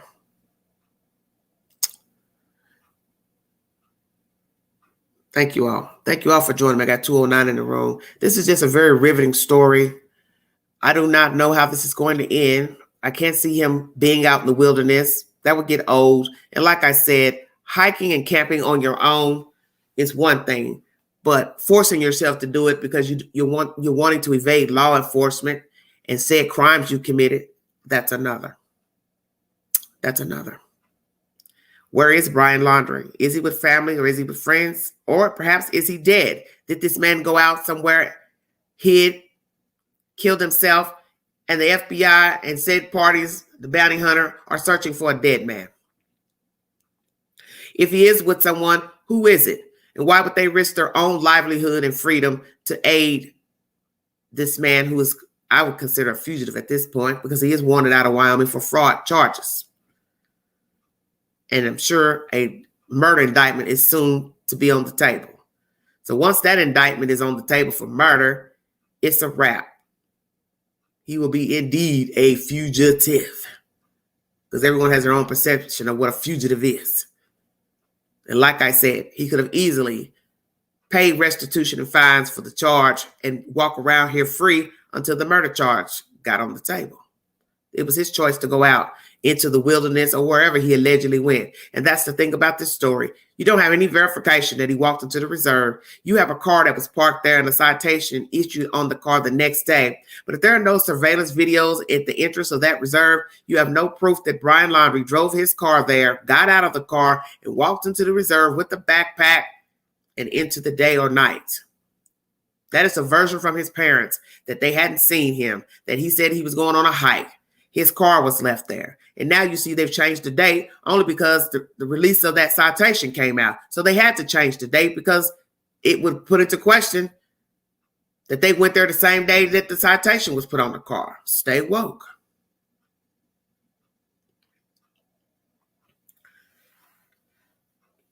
See, the Laundries are doing what a lot of people do. They have to backtrack their version according to the information that's released to the public. So now I've got to tell you it's the 13th that he left because now you have access to a citation that was issued on the 14th. They allegedly went and picked up the car on the 15th. You see all that change when the citation came out to the public, was available to the public. So now the version has to change, one day behind. You're entitled to believe what you want about the Laundries, Brian Laundrie, what he did, didn't do out there with Gabby Petito, how long the shenanigans been going on in this relationship. But in the end, these two made a sound decision to stay together. And unfortunately, Gabby Petito lost her life by the hands of Brian Laundrie. She is not the first to die by the hands of a man, lover, ex-lover, husband, boyfriend, side partner, side piece, however you want to word it. She won't be the last, unfortunately. And many are questioning if indeed he's a serial killer. I don't know. Law enforcement is saying that the murders of the two women are not related. The murders of Mr. Lowry, the death of Mr. Lowry, 46 from Texas, That has been deemed a suicide. So now we're talking about 3 dead people in Grand Teton who are allegedly not related to this case of Gabby Petito. Either way, you're still talking about dead people. If indeed Mr. Laundrie killed himself, what was going on with him to go way out there to kill himself? I find that strange. He could have easily killed himself in Texas. Why would I go travel states over to kill myself? I done went out to eat, I bought a tent, I bought a sleeping bag, and then I'm going to go kill myself. So I'm going to go spend money to travel to kill myself. Why would I do that? If I was depressed before I left, I could have stayed depressed in Texas. Stay woke. The 2 women found horrible deaths. Looks personal. Sounds personal. But then if you're a lunatic, psychopath, your reason for killing doesn't have to be personal. Could be just you were having a bad day, or you wanted to see what it was like to take a life. So you killed the women. Were they robbed? That is one question I have pertaining to the women. Were they robbed? Did someone steal their personal effects? Credit card, debit cards, ID, personal valuables if they had any. Is there a serial killer on the loose in the Grand Teton Park? There's also another man missing, and I brought you information about him. I believe his name is Kean McLaughlin. He's an Irishman, Caucasian male. He's been missing since June. No sight of him. Nothing. Late 20s, where is he? What am I to believe? This man traveled all the way from a foreign country or was already a citizen here in the United States. He decides to go camping. They said he didn't have a backpack. And now he's missing. Where is he? So you have to admit there's some strange things going on at the Grand Teton. And I'm sure it's expansive land. But nonetheless, no matter how big the park is, the park has an omen at this point. Gabby Petito died by the hands of Mr. Laundrie. 2 women have died by the hands of someone, plural. Mr. Laundrie went there allegedly to kill himself, and Mr. Kean McLaughlin is missing. Stay woke.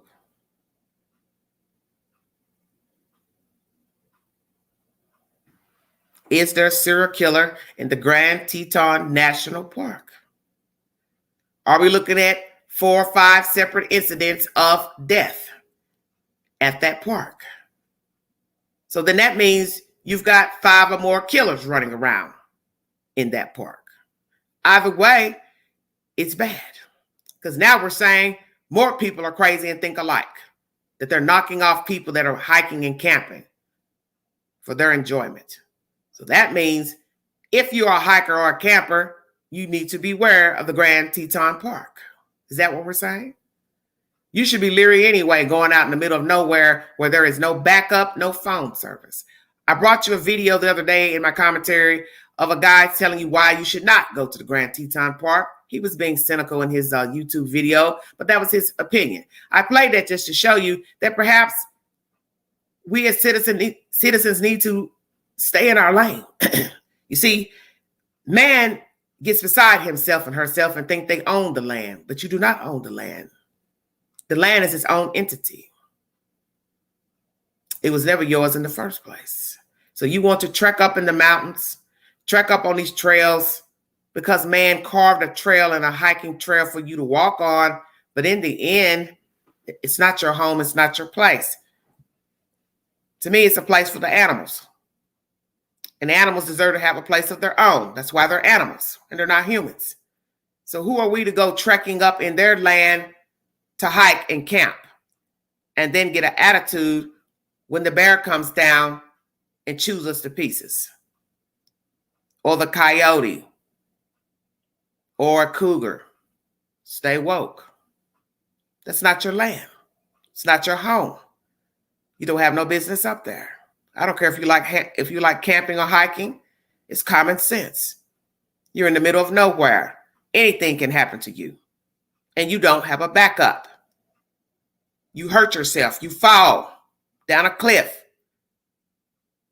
You need access to a restroom. You get sick. You get dizzy. Anything can happen to you. How are you going to get help? So that's why you need to think before going out there. It's not a place to be hanging around. And you're entitled to want to camp and to hike. That is your preference. But you can't expect the cavalry to come save you because you were up there in a place you did not belong. And that is not to throw shade on Mr. Laundrie and Miss Petito. But what I'm saying is sometimes it's best to stay in your lane. There was not a place to go. Because think about being out there with somebody and they turn on you. Who in the hell are you going to call in a damn force while you're having an argument with somebody that you trusted to go out there with? And there's nobody around you to aid or help you, save you. You, the perpetrator, and the land. Now ask yourself, who will be the biggest loser?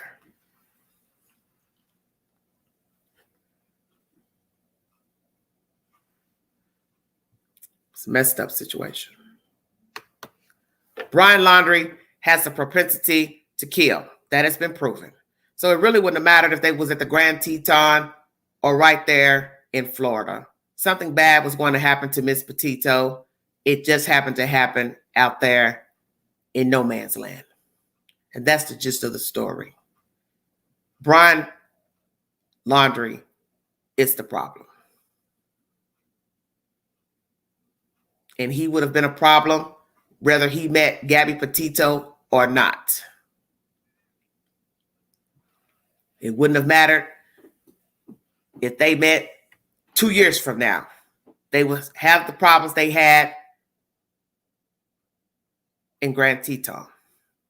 If Brian Laundrie met another female, we would still be talking about this story, just in a different way, a different female's name. See, that's what people don't seem to understand about a psychopath. The names would be different because eventually he would have dated somebody. He would be jealous of somebody. He would have had a trigger point with somebody, and somebody would be dead. It just happened to be Gabby Petito.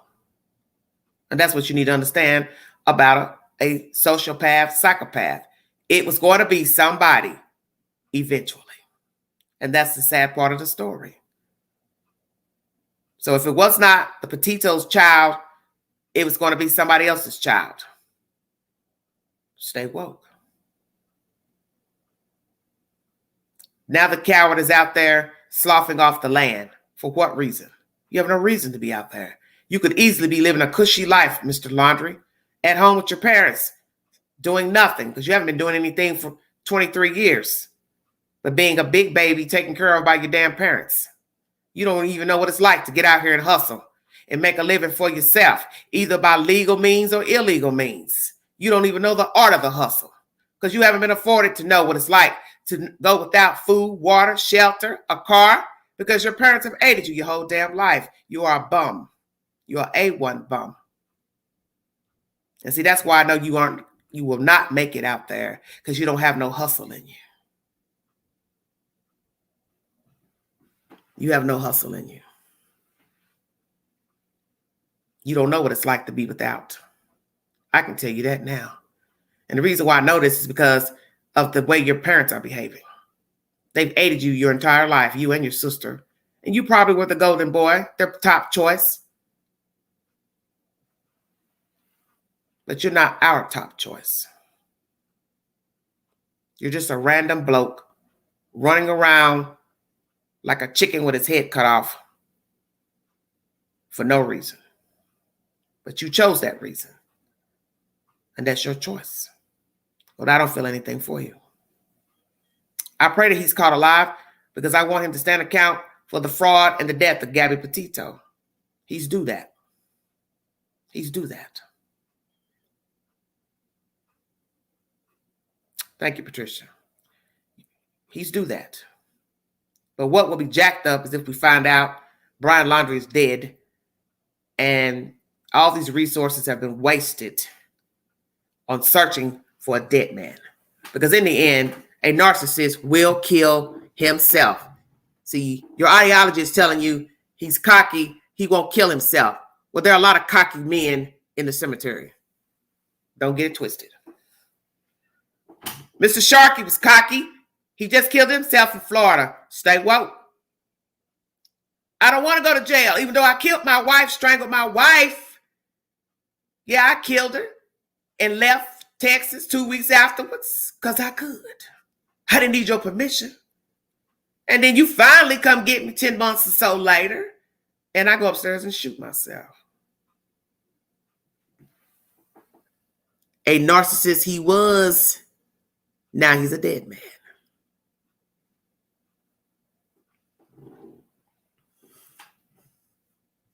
Said information.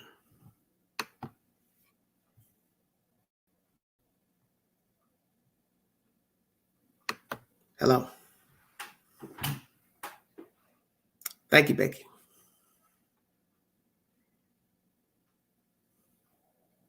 Thank you, Kelly. Thank you all for the support. I appreciate it. Outlaw. I don't know what he got going on. Yes, he would kill himself. One of his personality in his head will tell him to. Okay, Reece. So you're saying he has an alternate personality or plural? Perhaps he may have an alternate personality disorder. I don't know. Well, I see you. Stranger things have happened. Thank you for joining me. This is Everyday Shenanigans. If you want to donate to the channel, $Big Angie 129 Cash App. All super chats are welcome during the live. Thank you all so much.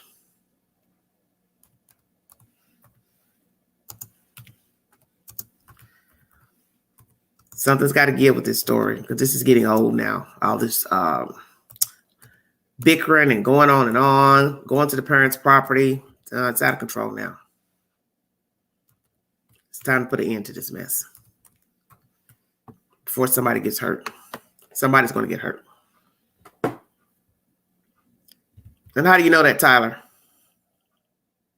Well, see, that's the thing about now. We're still in COVID. So he can wear a mask, different color mask, designs, put on a baseball cap, cowboy hat. You're not going to know it's Brian Laundrie. Because, well, a person in a mask, you're not going to be paying attention to him or her unless they're doing something for you to notice them. And naturally, he's going to try to stay out of the way, if indeed he's still alive. Hello, Joe. Yes, he needs a good ending to his movie. Well, what would that be, Reece?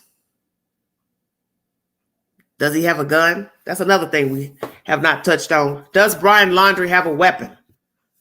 Because perhaps he's writing his own movie. He may want to go out and blaze in glory. All right. Perhaps he wants to go out with a bang. And I'm sure somebody with happy fingers will gladly give it to him. Either law officials or a regular civilian. That's okay, sweetheart. I already know about that, Pam. I'm dealing with the same thing with a car issue myself, sweetheart, so I know the feeling. You got to have a car. There we go.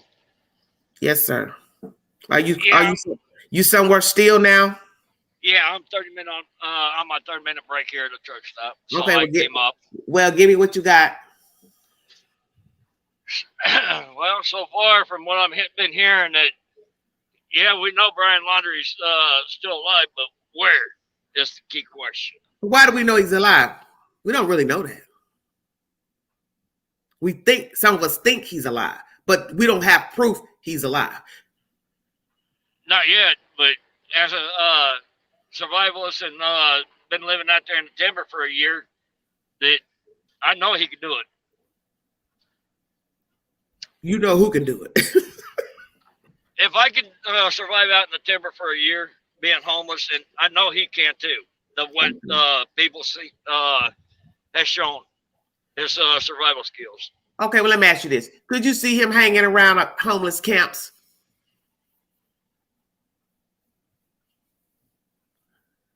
It is possible if they don't get the news or they don't have phones and all that.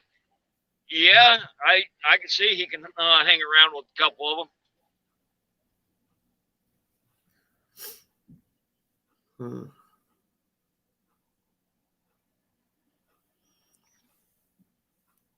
Well, I don't know, but I'm tired of the story. Well, some of us are tired of the news media, how they're trying to procrastinate and how they're leading it. Like what, for instance? I mean, they're giving us the same old story, but nothing new pertaining of. But you can't give us anything new because we don't know where he is, Trucker. Yeah, I know. And you're just repeating the same story. Every storyline is the same. You're recapping what happened, where they went. Last time she called somebody. When he came back with the van, he met with his parents, met with his sister. That's all you really have. Or we got a few sightings here and there, but no visible facts to actually see that he was there by any cameras or by any video.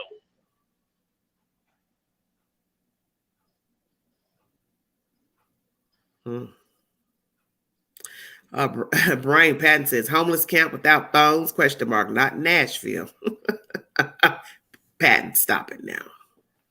Sure, there are some homeless camps that do have phones, and they do there are a lot have of homeless people. There are a lot of homeless people that have cell phones, I'm sure. But there are some that don't. They know how to find a way to pay a bill. Some homeless people actually draw checks. They have a payee. See, if you don't know anything about certain lifestyles, you can't say. But there are homeless people who actually have a payee. They draw a check, and this person disperses a certain amount of money to them. They go to the people to get their said money, but they don't have an address. And Polly has a good point. Smart enough to avoid LE this long. Amen. If indeed Brian Laundrie is alive, he is smart enough to stay gone 4 weeks. You have people who've gone on the run, and they didn't even last 2 days. It is what it is. And here lately, there's been a couple prison breaks, and they still haven't found them. Mm-hmm. Yeah, because 9 times out of 10, you're going to have to do something illegal to stay on the run if you don't have resources. So somebody like a prisoner, if he ain't got no family, excuse my language, my English, if he doesn't have family, friends, girlfriend, wife to aid him, pick him up, get him help, get him clothes, get him a phone, you're going to have to break the law to stay on the run. So that means you're going to have to carjack somebody, steal from somebody, rob somebody. Or steal phones or steal information to try to stay ahead of the law in the news. Well, somebody says the longer the search goes on, the more I'm convinced that he's in upstate New York. Most of our tourists and second homeowners are from Long Island. I'd like to know if he went to summer camp up here. Summer camp? What difference would that make if he went to summer camp? I'm just saying. Well, that person does have a point. I mean, if they don't know the news and all that, on some camps that don't have TV and phones and all that, yeah, he can blend in and be a camp instructor and all that. Well, I thought of him having batteries for like a radio. Maybe not keep a phone if he is still out in the wilderness. I could see him having battery-powered device. You understand? So he don't have to plug anything up. So as long as you got a radio, you can listen to what's going on. You get a signal. Yeah, the news on AM and all that. It'll be all over the place. But he has to know that people are searching for him. So that's why I said if he's using a battery-operated tool, such as a radio, he now knows he's hunted and wanted. So he's taking a risk by being out there. And he had to have known that before he went. He had to have known that when he left Wyoming after killing the girl, Utah, wherever he killed her. So he knew all that. He knew all of that. He knew this all ahead.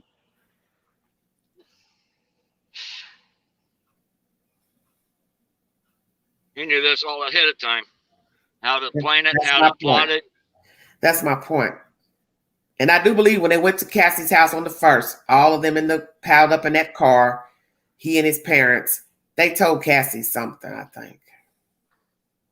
If they didn't,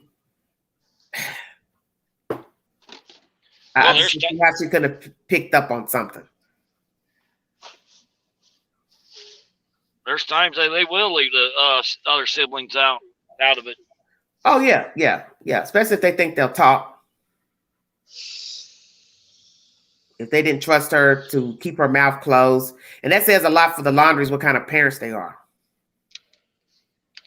Well, they knew how they raised the kids. And if they would have snitched out and talked and how they are, yeah, they would have left her out of it. Yeah, that's what I'm saying.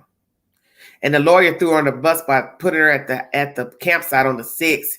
So I guess he felt like, well, I'm not just going to let you talk about my clients as co-conspirators. She was there too. That's a low-down lawyer. Yeah. Trying to throw somebody under the bus. Yeah. But why your child? See, I would have told that lawyer, you don't have any business putting my other child in the mix. I already got one on the run. Why would you say that about my girl child? That was wrong.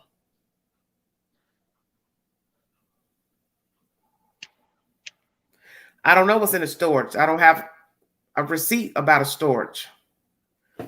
That's just he said, she said. That version's changed 2 times. First, it was he was taking stuff out from the house that belonged to Gabby and putting it in the storage. Now it's a version of him clearing the storage out.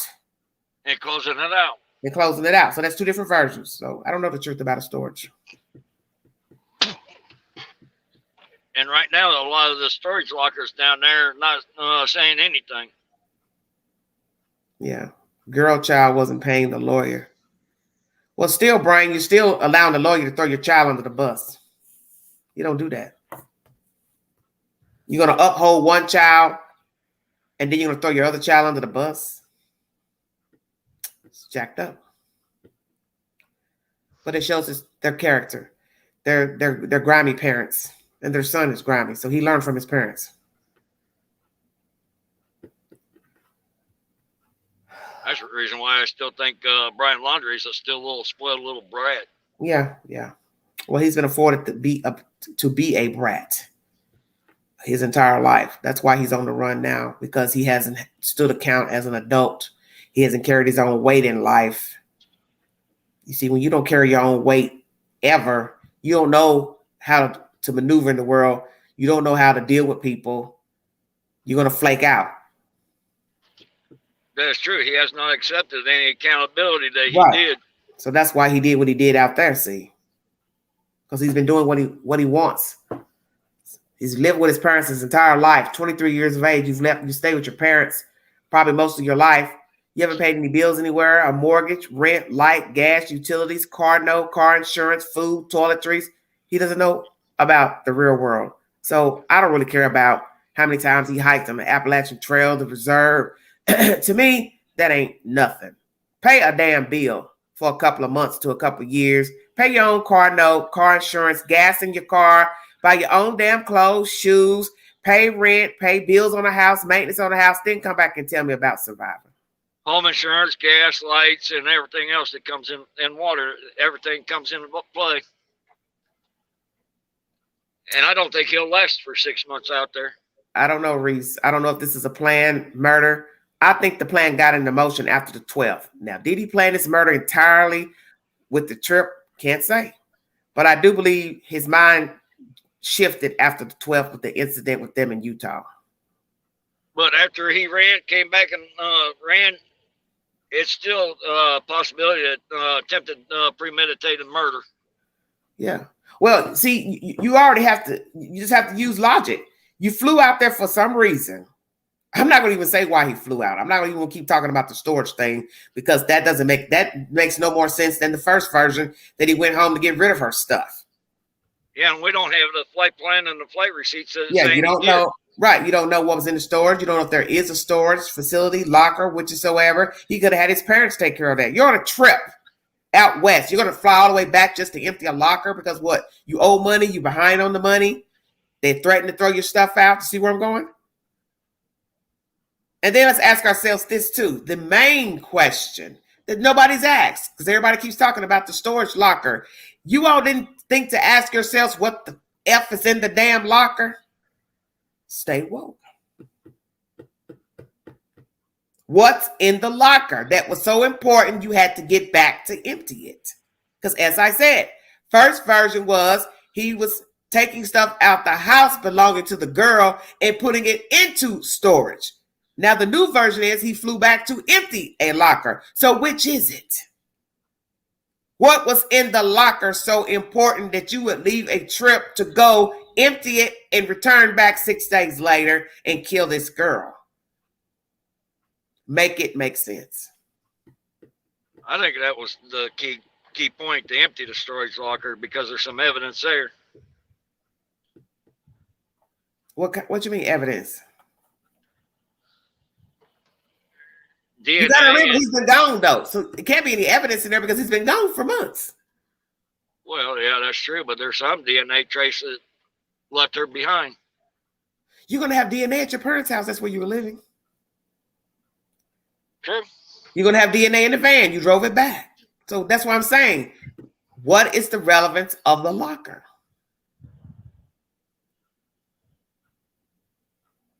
You all do not know that they were into drugs. Bring a receipt. Find proof that he was. That's the point of this story. There is no proof to drug usage. Nothing. She was cheating. He was cheating. He's schizophrenic. She's schizophrenic, bipolar.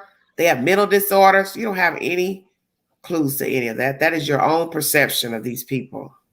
OCD and everything else that people are coming up with. That means nothing to me. Bring the queen a receipt of a storage locker, what was in it, when it was emptied, why it was emptied, if it's true, where her things are. Bring me a receipt.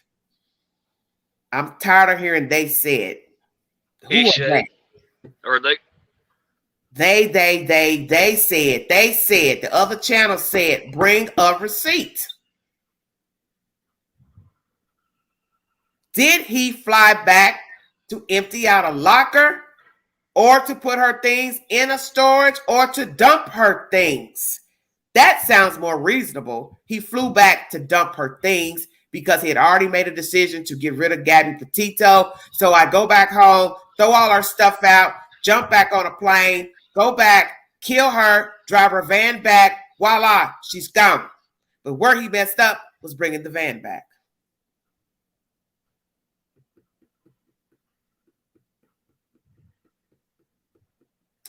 I'm just saying, Teresa, I'm just telling people that you got to stop assuming stuff about these people because we really don't know anything about them. We've only got 2 people have said they fought. But other than that, we do not know what the hell happened out there in Wyoming. And even a lot of the news media can't get the receipts and the facts that's saying that they did. Yeah. I don't care what you saw on a TikTok video and all that. You think they smoke marijuana, all that. What does that have to do with you killing her? You want me to believe he was always geeked up when he had a fight with her? So he was geeked up at the restaurant. He was on drugs when they had the argument, when he's arguing with the staff. So he was high then. He was high when he hit her ID, when she wanted to go out to the club with her friends. What are we saying?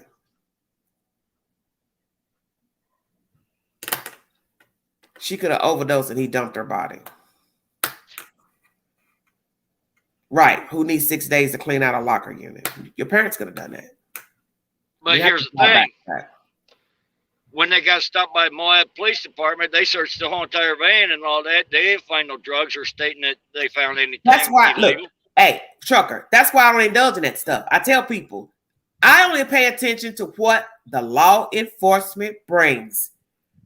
That's why I tell people, you come up with all these conspiracy theories about drugs and all that kind of stuff. You should have known by now. They would have told you they found that stuff in the van when they took it. When, like you said, when they pulled them over, somebody would have got arrested for drug paraphernalia.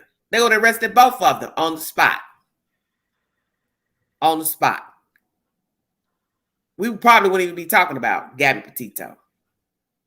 That's right. They would have been nailed on the spot and they would have had it on their arrest warrant. And they probably would have been ready to come back to Florida after bonding out from jail.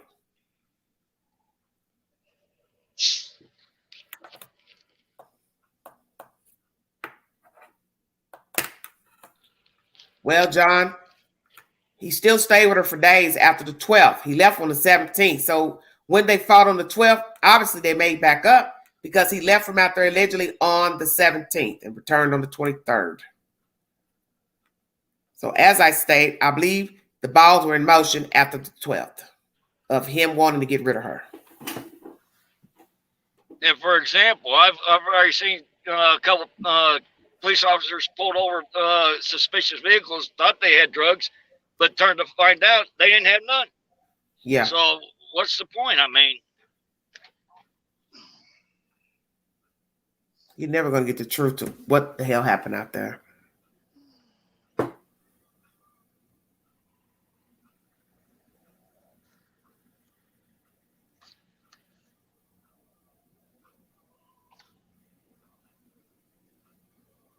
It's just, I just know. But there's got to be an end in sight somewhere, some kind of way. There's got to be an end to this story. I've had just about enough of it, quite frankly. I've had all I can take. We just need to find his butt and lock him up. That's all. That's it.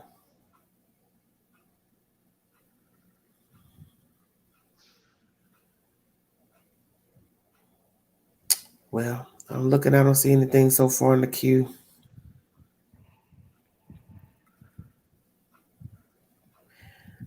I see something here about the dog 5 hours ago. I'm getting tired of talking about that.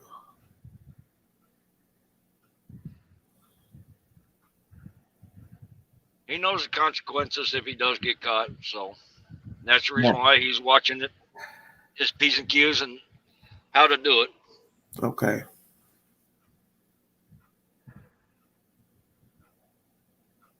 Let me see here.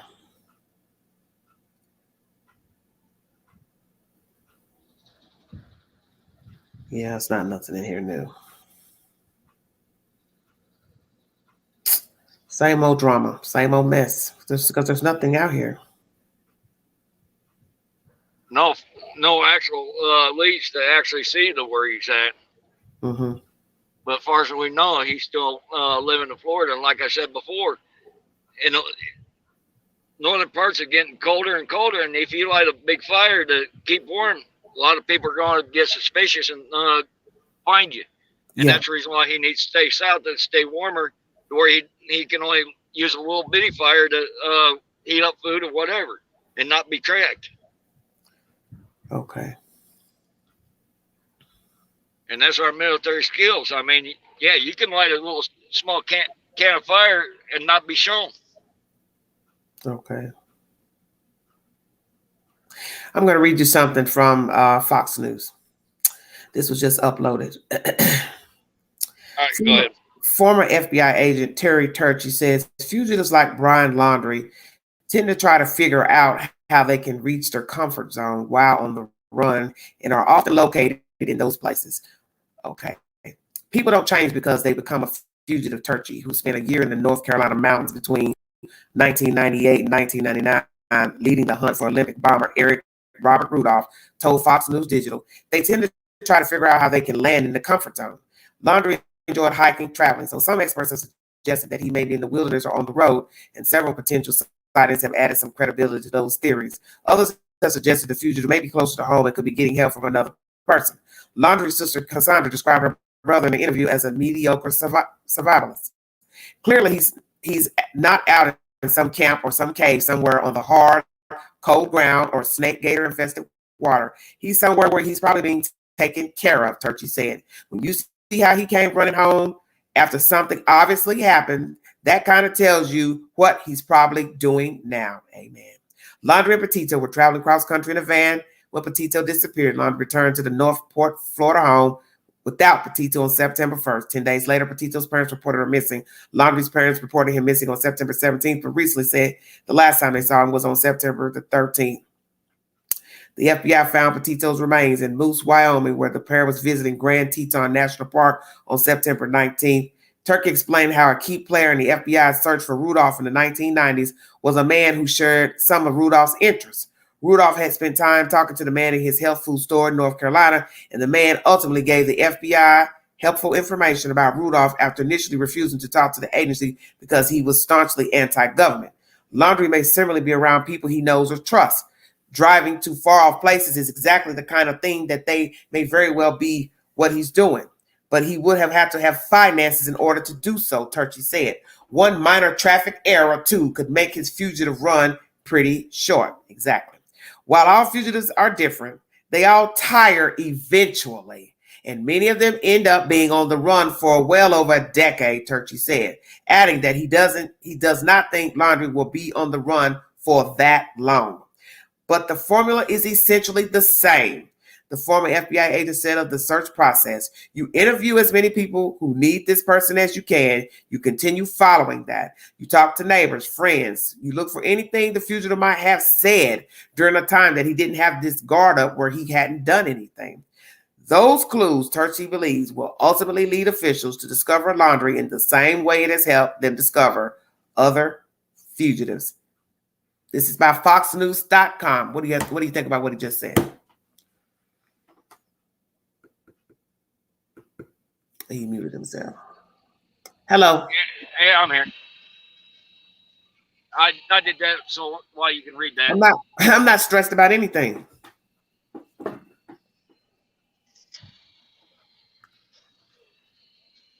that is interesting. I mean, well, you know, who better to give you advice on anything is the FBI agent, seasoned, who helped bring down Mr. Rudolph, the Unabomber, and somebody who's actually lived on the grid, lived outside, camping, hiking, without necessities for a while. When I say a while, I prefer somebody who's been out there for years to give their expertise.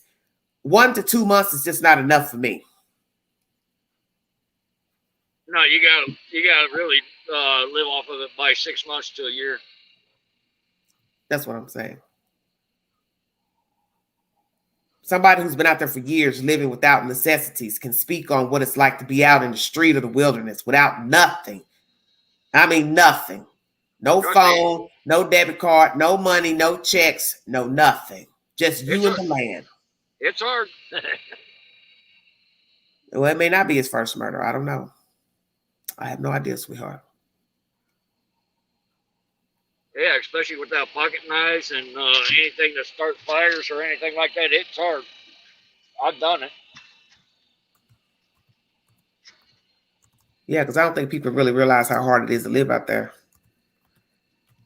You have to want to be out there. That's how I feel. And who wants to be on the street?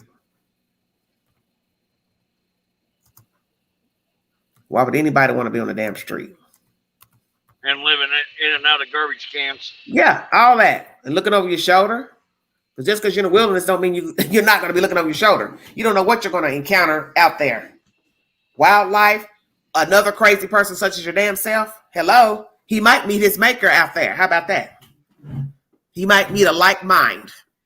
He's on the run and then he passes somebody on the trail that's just like him. They're on the run too. So it'll definitely be survival of the fittest. Yep. And they could take him out if they see him out there in their area. That's what I'm saying.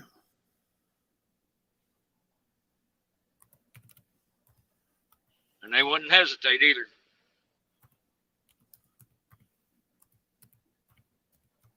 Do you think he killed these other people that's been mentioned? No. Okay. Tell me why. Well, wait a timeline. I mean, they found it up there and then turned around and Gabby. I don't think he would have the time to persuasion to off those two. Why? He's obviously been busy and hitchhiking with while all this was going on, though. It's possible, but I don't see it. because of the timeline. Well, what's the timeline? How fast he so-called saying he flew back and all that. I mean, no, honey, you got to remember these people got killed way before that. These people got killed while he and that girl were up there. I believe the 2 women were murdered while they were there, Utah. The other guy got killed back in August or June or July. So they were there. And you see he moved around because you have people testifying that he jumped in their car. Was hitchhiking. Remember the lady that says he jumped out of the car before it even made a complete stop? Like he didn't want her to, she was saying, I guess he didn't want his girlfriend to see that he really wasn't hiking, that he got a ride. See, he'd already probably done something then. Yeah, I didn't know that. Where was he? Yeah. Where was he coming from when he got in the car with that lady? See, that's why I told you. He's been busy up there. He's been busy before he ever flew back. And I would say possibility. Yeah, because I looked at the timeline. Yeah, somebody sent me the timeline, and they were up there when these people went missing. When Lowry went missing, when the 2 women were murdered, they were up in the vicinity. And he traveled. If we'd have believed that he was in Montana at that bar, those people attest that was Brian Laundrie that they had the conversation with. That's 2 hours and 20 minutes away. Yeah. So I'd give it 70-30 on that then. Okay. It's plausible. But we got to know the autopsy and the timelines between the two. Yeah. Because my thing is this.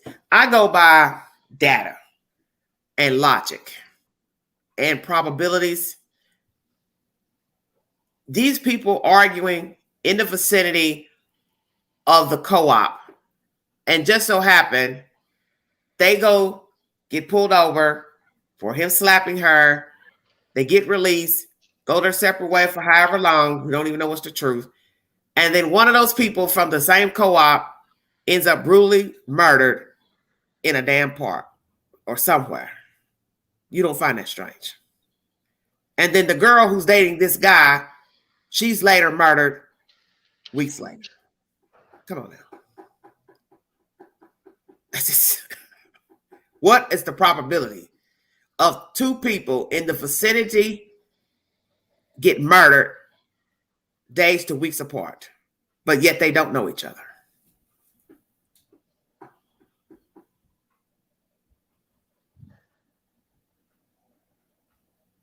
You understand what I'm saying? Yep. And this probability would be no different than anybody else if we didn't know Gabby Petito or Brian Laundrie. Let's just say it was some random people who were also tourists or going on the street to eat something, pass by the co-op, went in the co-op. What are the odds they will also be brutally murdered? And that there right there is 50-50 to pass by Yeah, that co-op. and that's what I'm saying. That's why I said I go by the stats. What are the odds of people passing each other, possibly talk to each other or past each other on the street or in the store? 3 are now dead in the same month. Within the same 2 weeks almost. Well, that's what I'm saying. We're just going to say less than a month. How are 3 people passing each other dead that didn't know each other? Thank you, Joe. Thank you for the super chat, hon. It's very strange. Hit the link before I check out of here. If you want to give your commentary pertaining to Brian Laundrie, the hunt for Brian Laundrie. Is he with family or friends, or is it perhaps he's dead? I brought you a late live this morning pertaining to him being missing. Is he with family or friends? He's being holed up somewhere, enjoying the comforts that he had beforehand, just not with his parents. Hit the link if you'd like to give your opinion before I check out of here. Thank you all so much for joining me. This is Everyday Shenanigans. Yeah, a lot of skeletons. Whether he killed these people or not, it just looks bad. It looks bad for the park. It looks bad even for him because he killed that girl. And I don't know what he did and didn't do up there because I don't think that woman lied saying he got in her car. He was going somewhere. She picked him up. She dropped him off. So what was he doing without being in the company of Gabby in the van? He was doing something. Thank you, Kim. So you really can't say what he did and didn't do while he was in Wyoming and Utah. Because now you have to say those people that said they saw him at the bar 2 hours away from where he camped, that they're lying. That person that they saw in the bar was not Brian Laundrie. And I'm not saying people don't make up things and can't get people identities mixed up. But who's to say that perhaps they're telling the truth? He decided to go off on his own. He and the girl were still arguing, fighting. Because if I'm not mistaken, that was a few days before their fight. A few days before or after the fight. I have to go back in my notes and check. But it was a close proximity of their fight. And nowadays, all bars have cameras inside itself. So see that, so that's what I'm saying. So who's to say? He passed these people. He saw them. Maybe he didn't like something they said or did. Maybe one was outside the store watching while he was arguing with the girl when they had the incident on the 12th. We can't say.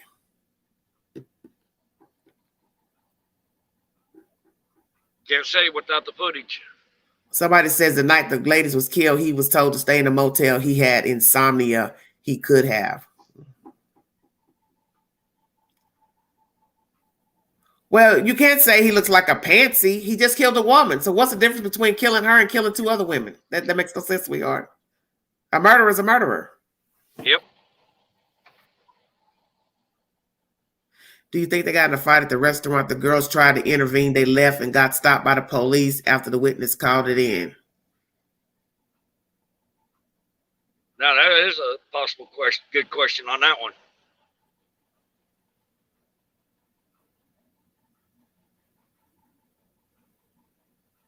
Well, I think somebody saw something or possibly said something. That's the thing. We don't know who said what and who saw what. He may have saw them again in the city somewhere around and realized, oh, them were the 2 ladies that were there, or that's one of the ladies that was there. You don't know. Because we don't know what was said. With the people, with the staff at the restaurant, or the restaurant incident and versus this other incident on the street on the 12th. What was seen and heard on the 12th? Who were eyewitnesses to that altercation between he and Petito? We have no idea. Who saw what? Who said what? Who intervened? We have no idea. I got to do this. Hang on. Maybe the 2 girls told Gabby to leave behind codependent, so he probably lost all hope he was going to lose her. Could be. One of the women murdered worked at the co-op. She called police that day also. Debbie, how do you know that? She called the police about what? I haven't heard that she called the police. T Money says he killed those women. Okay. Well, everyone's entitled to his or her opinion pertaining to what happened out there in Wyoming. The point is we will never know what each party said to the other. If this was an orchestrated crime from day one, if he orchestrated this crime sometime during the trip, which I believe possibly he was tired of Gabby due to the fact they had that fight on the 12th. I think the ball got put into motion thereafter. Possibly they were separated. His mind got to wandering, thinking, I don't need her. She's dead weight. I don't want to deal with her anymore. So 5 days later, he flew home and put the ball into motion to get rid of Gabby Petito. I'm favoring after the 12th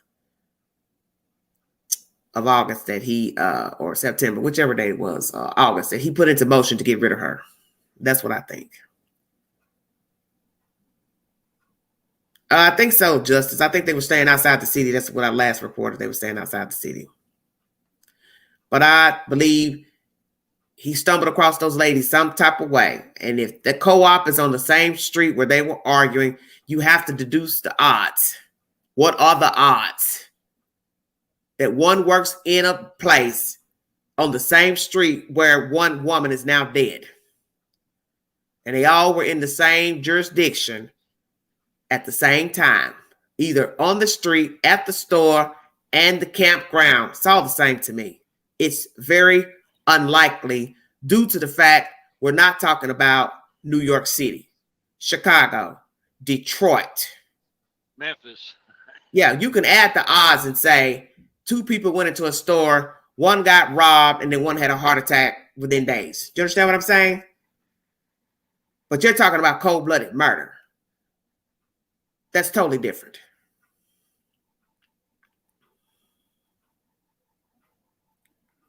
Well, T-Money, they couldn't have ran out of money because he took money off her cars. So I don't think it was about money. I really don't think it was about money. No, it's not no money because he took money off her car. So that can't be the reason because he stole money off her car. So therefore, she had money. And even his mom and daddy helped him out with money, so he was all set up on that. It wasn't about money. Yeah, it wasn't about any money. Because if it was about money, they would have never took the trip in the first place. Because you have to know you're going to be spending a lot of money. You spend thousands of dollars just traveling with your gas and eating. Even if you didn't eat a lot, you still bought some things. You bought some souvenirs. You see, they went to a restaurant. And they've done that in different places. So you're getting coffee here, snack here, this. You're still buying stuff. Whatever you're buying, you're still spending money. I don't care what you're buying. And the round trip. Yeah. In the round trip like that, I mean, would have spent almost near $1,200 to $1,800 just in that round trip for food and gas and everything else. Okay, let me address this before I check out of here. T-Money says that she had money. Why would the dad buy her food when she was at the hotel? Because Dodo Bird had her card. And her phones. That's what I think. That's why I'm telling you, Brian Laundrie has been a problem from the jump.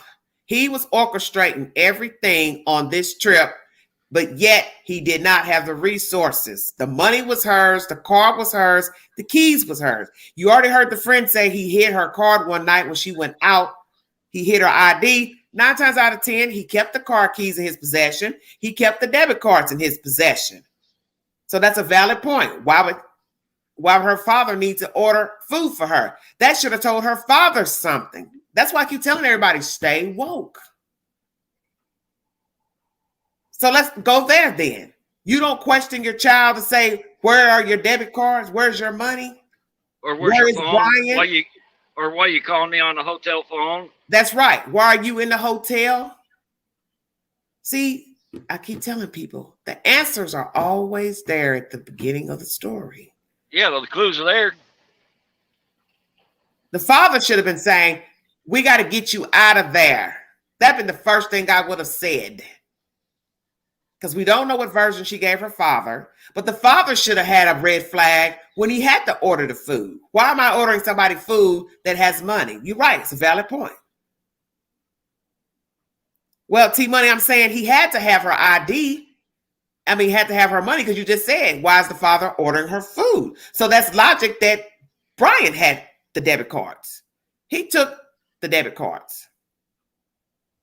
Just like he had them after death and took the money off the cards to come home. So I believe he orchestrated everything on the trip except for it wasn't his resources. The resources were hers. I think he had possession of the car keys. He had possession of the debit cards. He was running the show off her dime. And when things blew up, she went to the hotel allegedly. The father ordered food, if that's true. That's because Brian Laundrie had her damn debit cards. I'm telling you, this boy orchestrated and kept everything. And already planned it out. Yeah. Then that right there, as a father, I would have asked, okay, where did he go? And why she has cards and all that? And I would have tried to coax her into Uber to get I would have told her to come back home. I would have told her, let me tell you what I would have done. See, this is why I know all this is BS. When the girl called and gave whatever version to her father, the father should have said, give me his telephone number. I would have called Brian Laundrie directly and told him, homeboy, give my child her car keys and her damn ID. See, he wouldn't have done nothing if somebody else had to intervene. Because then he'd have been too shaky to know, okay, now they know something's going on with us. So I can't do nothing. So I can't do nothing to her because now they know we've got problems.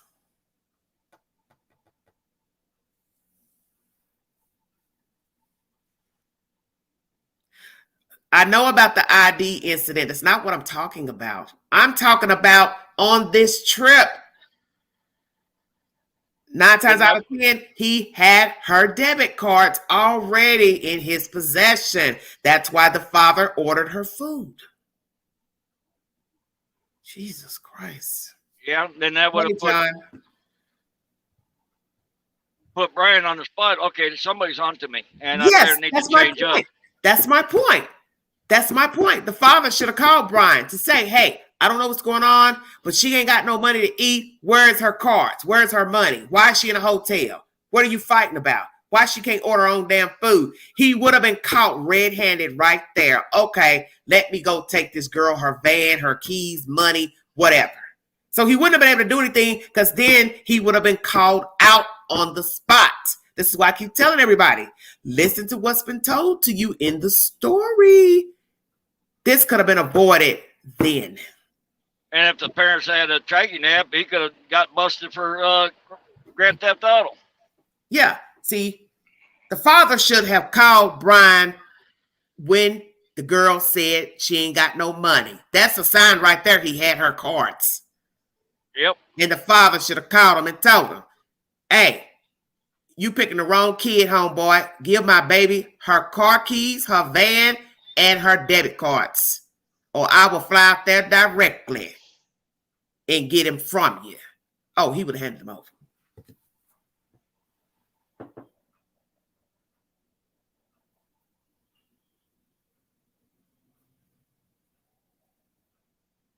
Well, Esley, something jumped off. He wasn't thinking. That's the whole point of committing a crime. 50 ways to commit a crime, 100 ways to get caught. He wasn't thinking. He killed her, but he didn't plan it carefully. So whether it was an orchestrated murder or something just jumped off, it was heat of the night, passion, whatever you want to call it, he didn't plan it because if he really thought about it, he should have left the van. See, once you leave the van, you can say, I don't know what happened to her. We had a disagreement. I got mad. She got mad. I went my separate way. I don't know what she did. I don't know who she encountered. That's what somebody with some sense would have done. Then went out there and called the park rangers and called the law to go in there and search for her. Right.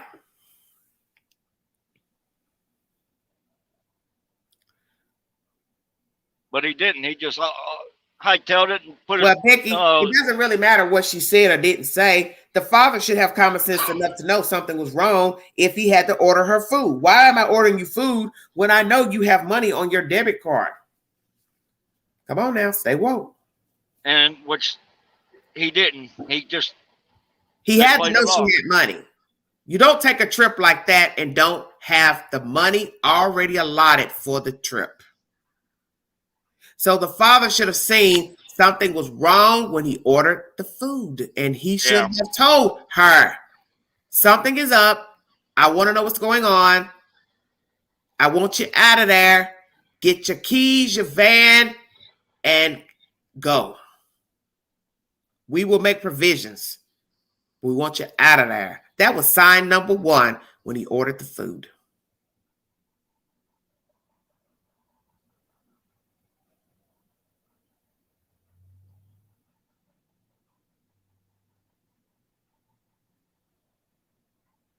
Yes, Esley, that's a good point. I would have flown to the hotel. Yes.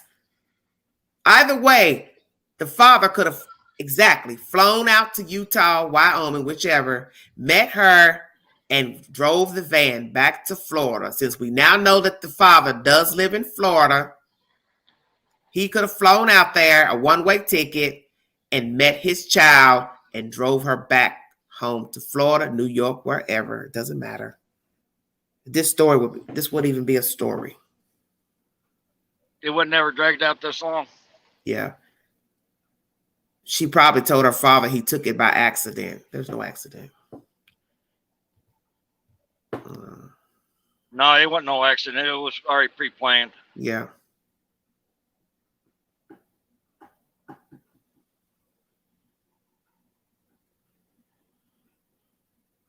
If Dad knew she was hungry, it would have been a sign, but he did not know she was hungry and or broke. Well, Becky, the point is, you have to use your own discretion. You're the parent. She's still a young person. The flag still should have gone off. She doesn't have her debit card. How many times I got to keep repeating this? Or her phones. He had control of everything. Not making any sense.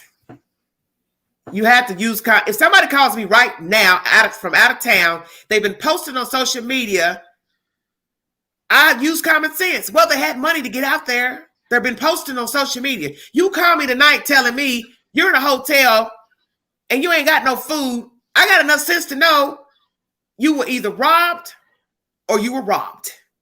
That's it.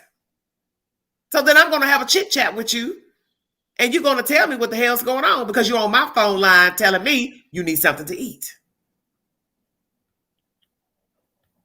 If you don't tell the truth, you're going not to eat. So that's my point. That's my point. That's exactly my point. You're going to call me after you've been posting on social media with this person, and then you're going to call somebody and say you need something to eat. That's my flag that something is wrong and somebody has stolen your damn debit card. Somebody took it, whatsoever. I'm going to ask you, well, where is your card?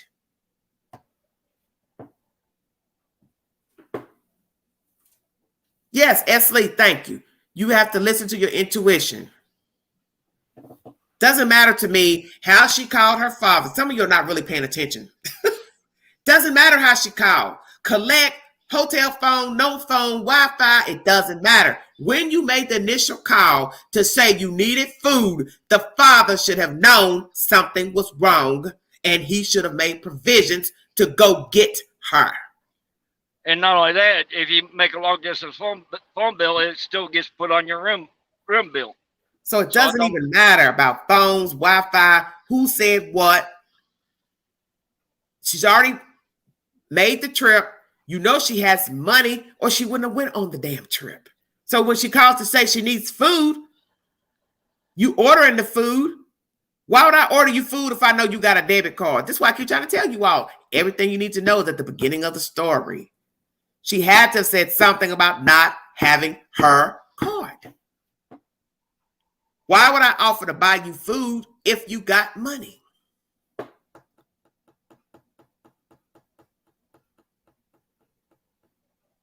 You think he was afraid to tell her the truth. It doesn't matter if she didn't tell her father the truth. Well, Brianna, you all can think whatever you want. You're entitled to your opinion. I go by logic. And facts. I go by logic and facts. You call me on my phone. Why would I offer you food, first of all, when you've been posting to social media with this person on a van trip? Something was said in that conversation for food to be offered. You all are missing the point. You're also in a hotel. So that leads me to think something jumped off. You're in a hotel. I'm offering to buy you food. Why? Because something jumped off. So it doesn't matter what she told her father. He should have had enough sense to say something's wrong. Why is she in a hotel? 2, where is Brian? 3, where is your debit card? Come on, y'all. You got to listen. Actually, that is a good point. Yeah. I'm not getting ready to offer you anything. For what reason? I'd only offer if you've told me you don't have any money.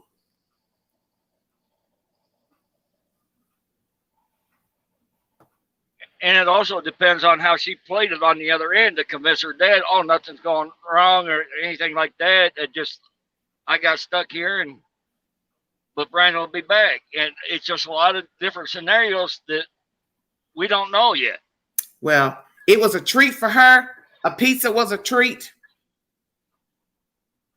That don't even make sense. How would that be a treat? She's been in a van for months with this guy, but now she's in a hotel room by herself. And you should know that. And you should know she's had to say something. Yeah, he's here. No, he ain't here. You still should be able to read between the lines. Something's not right, because why would she then go get a hotel room when all these months she's been in a van?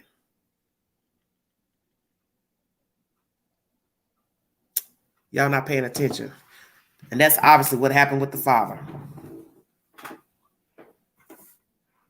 Because there's no way you're going to tell me you didn't sense something was wrong, even if she lied and said, oh, we just decided to get a room for the night. Something's off. Come on now.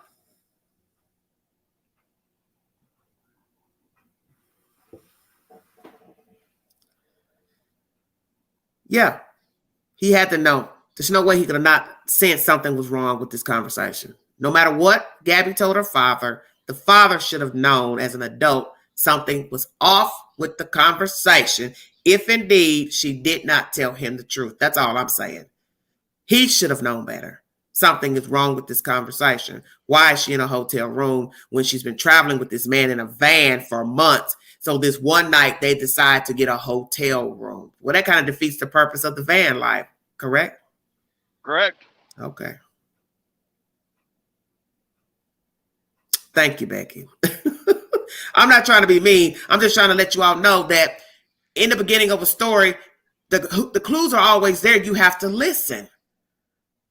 You have to listen. She may not have wanted her father to know she had a fight. She may not want him to know he locked her out of the van. He put his hands on her.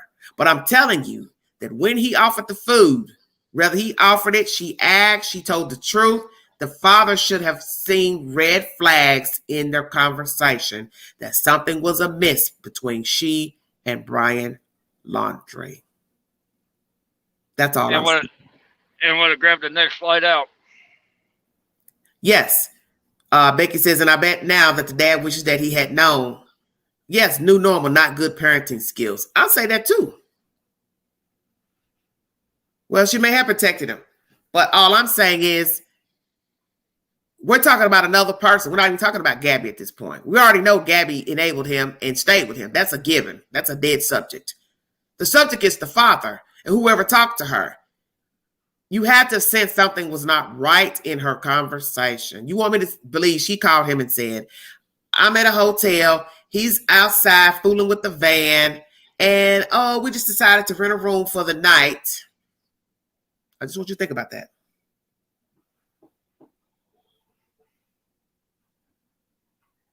In a way, did she do it calmly, or did she act out she was stopped by the police? I mean, yeah, see, that's what I'm telling people. We don't even know what she said to her father.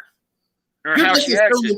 You're assuming she just pushed it under the rug because she's codependent on this guy, scared of this guy. Could be. But all I'm saying is the father should have sensed something was wrong only because they're on a van trip. Why would you go from being in a van to now a hotel room? So even if she lied and said, oh, everything's great, he's over here, he's getting us this, da-da-da-da-da. The daddy said, oh, I'll offer you a pizza. Me would have said, no. Where's Brian? Let me speak to him. See where I'm going? Anybody else want to grab the link and come up and speak your piece? No, it's 3 hours. They don't want to say anything. Yeah, I know. Hey, I was just trying. Reece, yes. My first question would have been, why are you in a hotel? Exactly. I do not recall hearing she even called her dad very often. The mom says she called her every day. That's what I'm saying. Because you don't know what was said, who said what to whom. We're all just guesstimating at this point. But see, I'm just one of those people, I have the gift of discernment. I know when something isn't right. I listen at your tone and your voice, when you pause, how you word things. I can get a call right now and somebody start talking. I already know it's about to be some drama on the other end of the phone. How nervous your voice is or how well you speak. All that.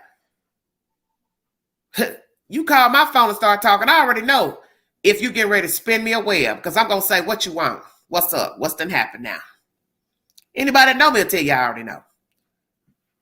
Because most people can't lie good. See, I would have said, "Dang, girl, you caught me."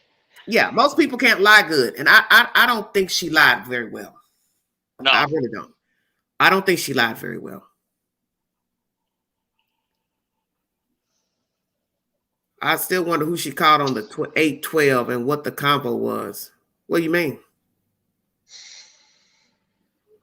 Timona says, wondering how long the parents realized she was in trouble. The mother said the text was about her dead grandfather she knew, but not the father. Remember, he lives in Florida. Okay, but we all don't have that gut feeling, Becky. Well, Becky, you can't have kids and not have a gut feeling. I don't know how you could not have that.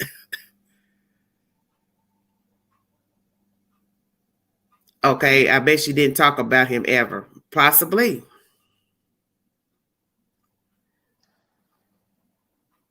Yeah, well, see, that's another thing. Okay, Okie wants to come up. Drop the link, baby. And the fact that they took so long to report her missing, see, that's off.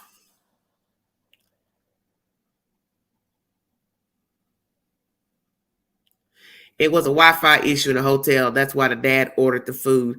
Okay, you all going to keep going on and on about the Wi-Fi and all of that. Still, y'all still missing the point.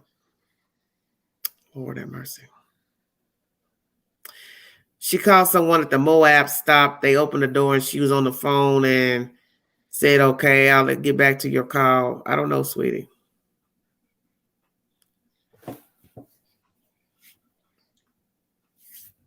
Well, I'm not going to repeat this conversation anymore because it's I see it's on deaf's ear right now. So the point is, it's suspicious to be in a hotel when you're on a van trip. That's the point of this conversation. That's the point I was making. That I would have been suspicious that she was in a hotel.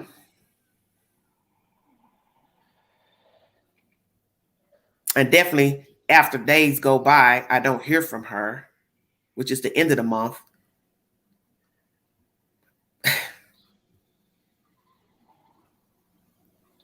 I think I would have called sooner. See, I would have called my daughter. She didn't answer. Whole day goes by, no answer. I would have called her boyfriend's phone. He doesn't answer. I would have called the police right away. That's what I would have done.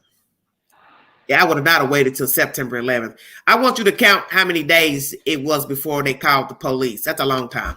That's what I would have done.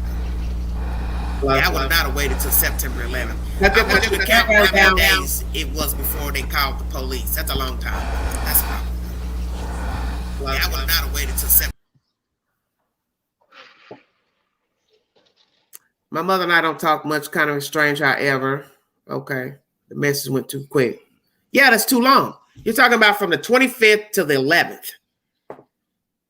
And I'm not trying to be mean, but I'm making a point. When a person is in distress, hurt, they don't have that kind of time.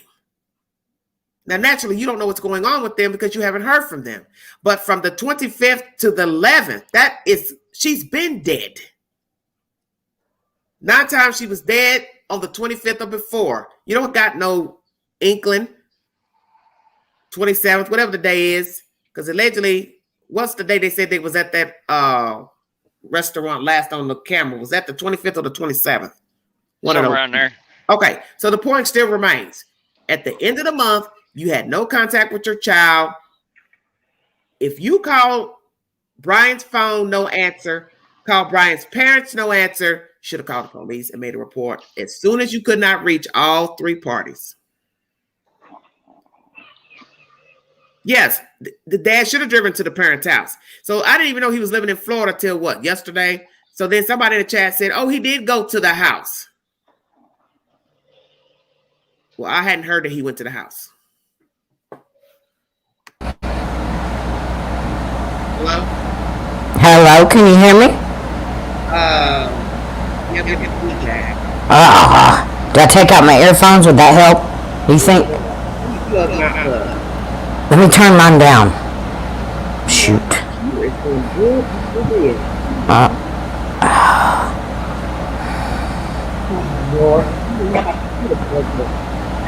I turned mine down. Is that helping any? Go ahead, speak, honey. Okay, hon. All right.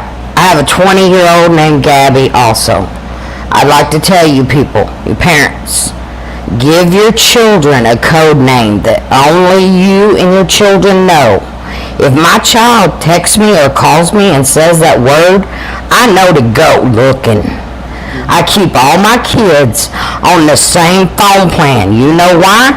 Because I can walk into AT&T in 2.5 seconds and know where my son is, and I've done it. And hunted him down and found him without the police, honey.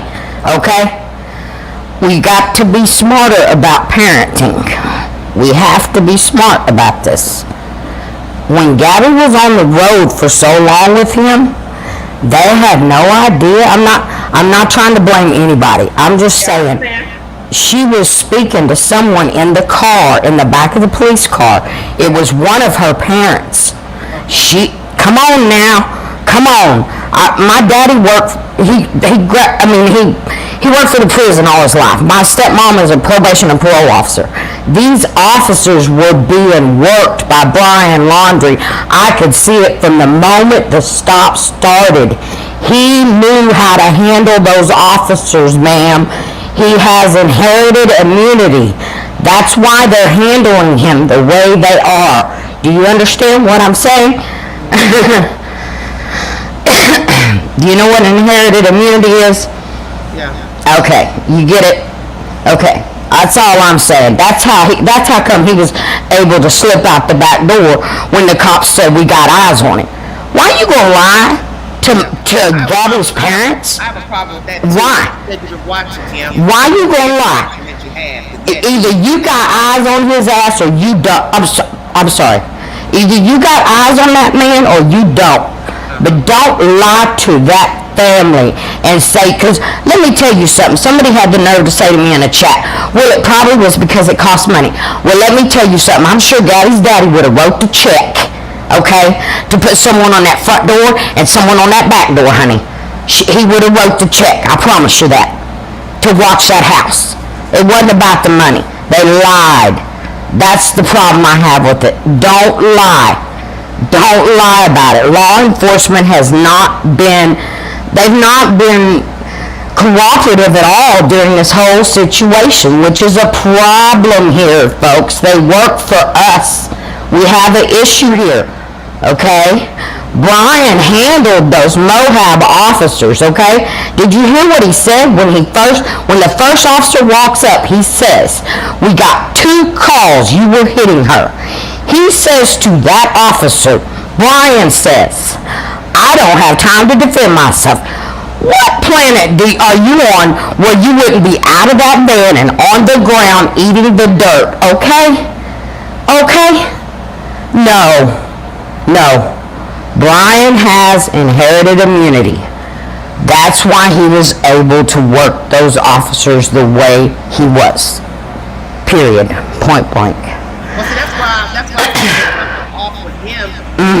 He's played the role out there with them. Probably played the role before with Gabby in front of others. Oh, yes. So where he messed up is one, he took the van. See, that's where he messed up. And he brought it back to Mama's house. See, if Mama had a brain, okay, if Mama had a brain at all, she'd have said, hell no, you ain't bringing that shit back to my house. And honey, this is coming from a mother who drove her son to turn himself in when he jumped bail. So Mama don't play that, okay?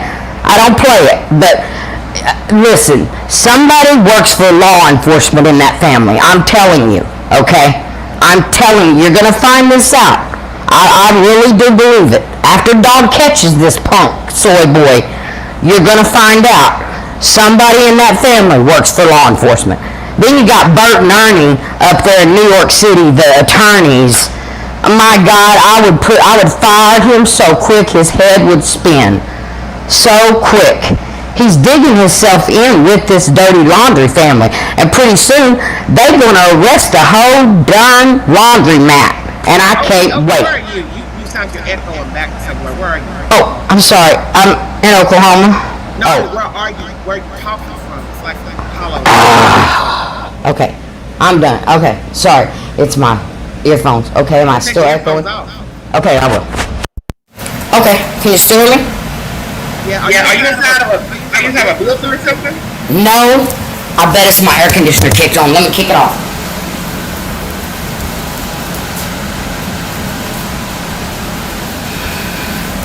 Anyway, that's all I had to say was we have to be smart as parents. You know, we have to be smarter parents. Give our kids a code word, even my 20. But see, that's the thing. Yes. If this is how it's going. Perhaps she didn't tell them everything. Right. So what about a code word? Yeah. Because if she wants to stay with her, stay. It wouldn't help. I agree. But you have to pick up on things and call them face to face. You understand what I'm saying?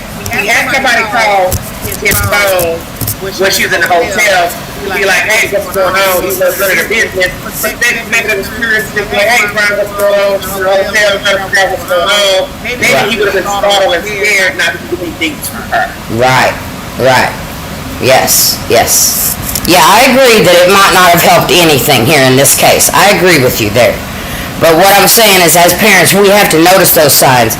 And let me tell you, I can feel it in the pit of my stomach when one of my kids is in trouble.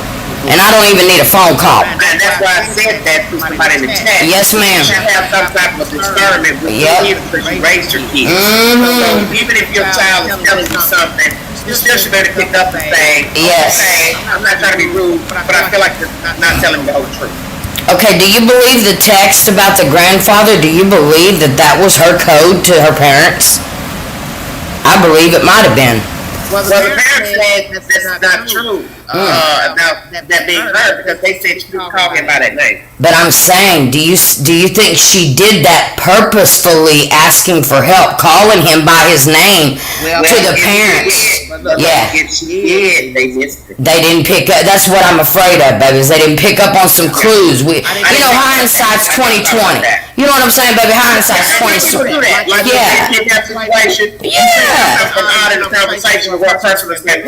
Oh shoot, yeah, right. You know what I mean? Hindsight's 20/20. I'm not blaming anybody. I'm just saying maybe she was trying to get a clue out because she knows he looks at her phone. You know what I'm saying? So she knows he's going to see if she asks for help. So maybe that was her clue. Send the authorities immediately. I don't know. Yep, I know. It's so sad, But anyway, that's all I had to say was. Okay, thank you, honey. All right, darling. Have a good day. Thank you. Have a good weekend. Bye. Okay. I'm 3 hours over. 3+ hours. Who's to say? But that's why you have to set up these things with your friends and family in case something goes wrong. That way, if they get the message from you, they'll know, okay, let me call the police, blah, blah, blah. But see, if a person's got your phone, this and that, you've got to know where they are exactly to get the police to their safety. These people were out in the middle of nowhere, so they could have been anywhere. Then they have to track her phone to find her. If you're in the company of somebody that's planning to kill you, they may not be able to track where you are. So you have to think about those kind of things. This is just a jacked up story altogether. And I don't mean to seem rude, but I'm just a realist. I don't think like most people think. I usually think the way that most people don't think, which is the negative side of stuff. I can sense stuff in people's conversation. Hey, something don't sound right, something ain't right. And I will usually ask somebody, well, am I missing something from this? Or are you telling me everything? And then, of course, if they say, well, no, everything's fine, then I just have to take that at face value. But something is, ooh, Lordy. I just think something was off with the phone calls, with the food situation. I would have asked. I think I just would have been asking more questions. But that's the whole point of this story. We do not know what Gabby said to her father or whatever when the exchange of the food situation came about. We have no idea what she said to him. We don't know what he said to her. She may have told him everything was fine. She may have made up an excuse where Brian was. And then the father offered to buy her something to eat. But all I'm saying is the fact that her whole trip is consisting of her being in a van and she's using this for a YouTube channel, The Van Life. I personally would have found it odd that she and he went to a hotel. That's just my opinion.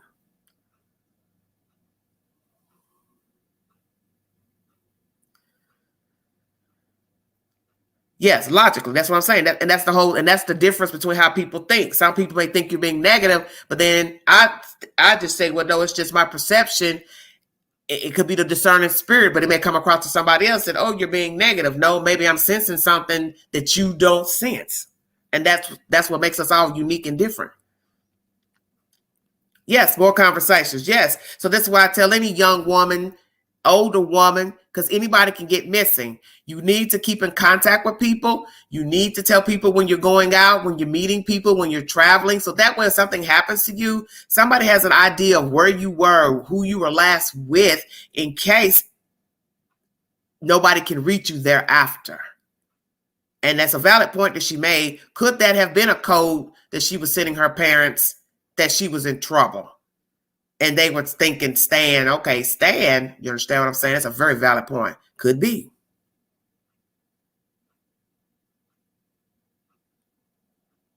Hey, Susan, thank you. You're welcome. I'm going to get back with Trucker, then I'm going to check out of here.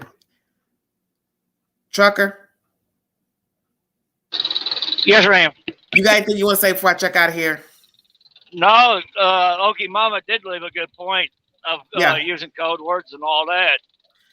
I mean, that's what I think, Alicia. He had her credit card and keys the whole time. That's the reason why the pizza was ordered. I honestly believe that. He's had everything from day one. That is true. We already know he was controlling. Mm-hmm.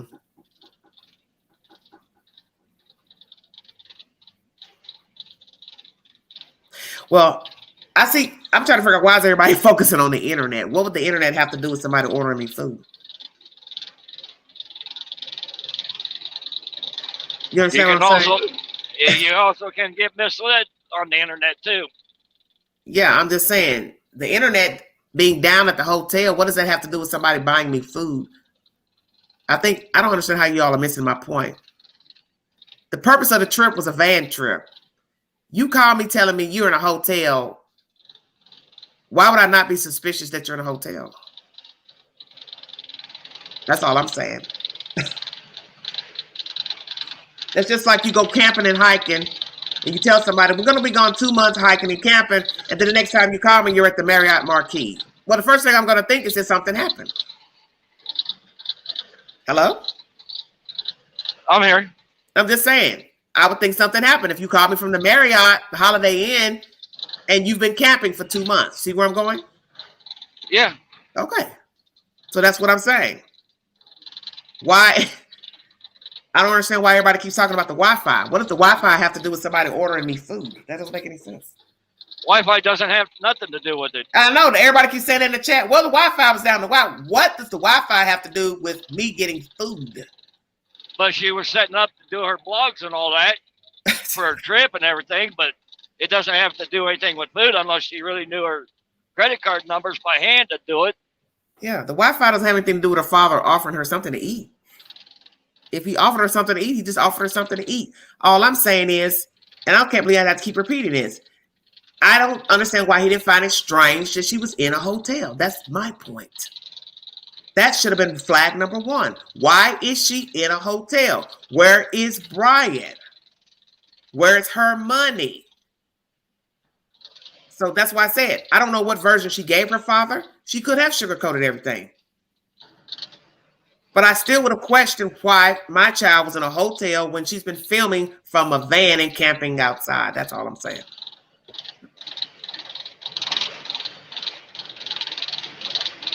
And right there, if the parents were watching her TikToks and all that and her blogs, and right there could have thrown a couple red flags when they called for food. Yeah. Right. Well,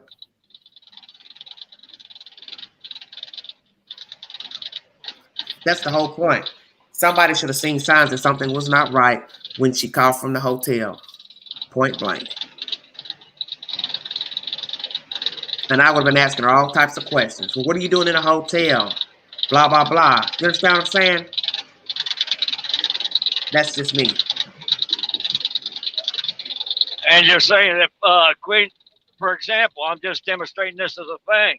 And Queen knows what I'm doing because of the videos and that. But if she didn't really realize that I did become a truck driver within the next 2 weeks, and calling up, say for shit, answer she was my mom and say, "Mom, I broke down, no food, no nothing."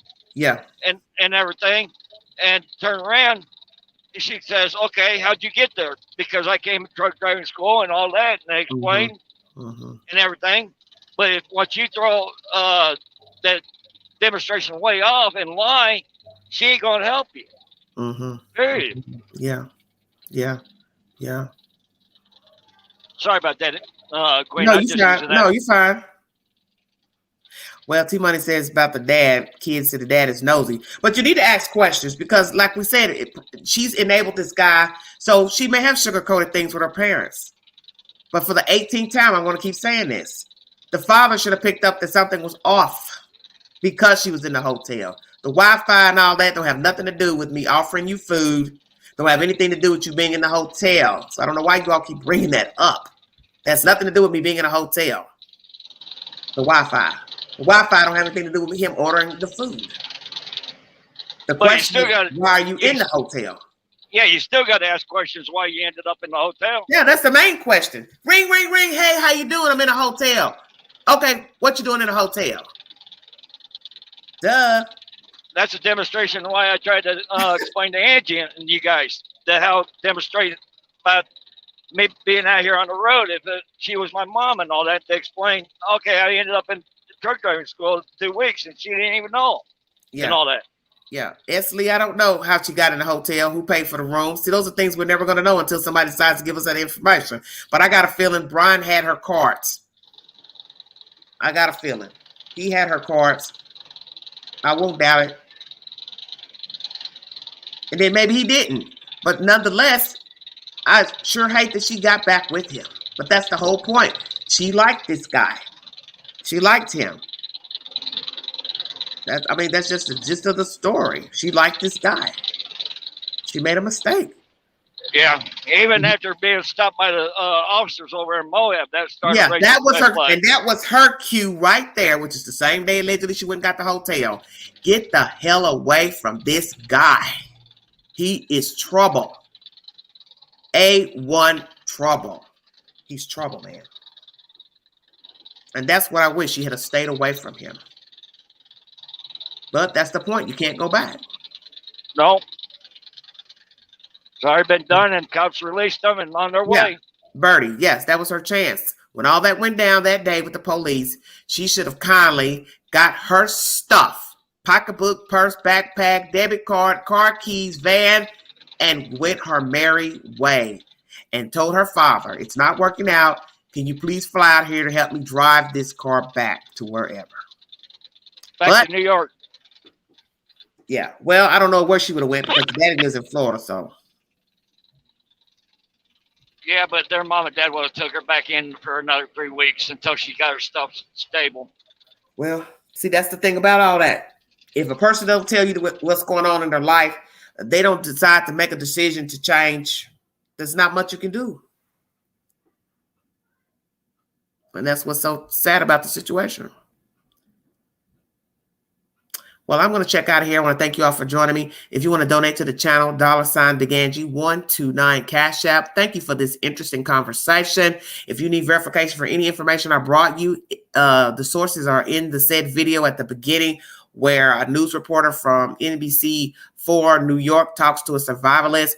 He gives his opinion pertaining to where Mr.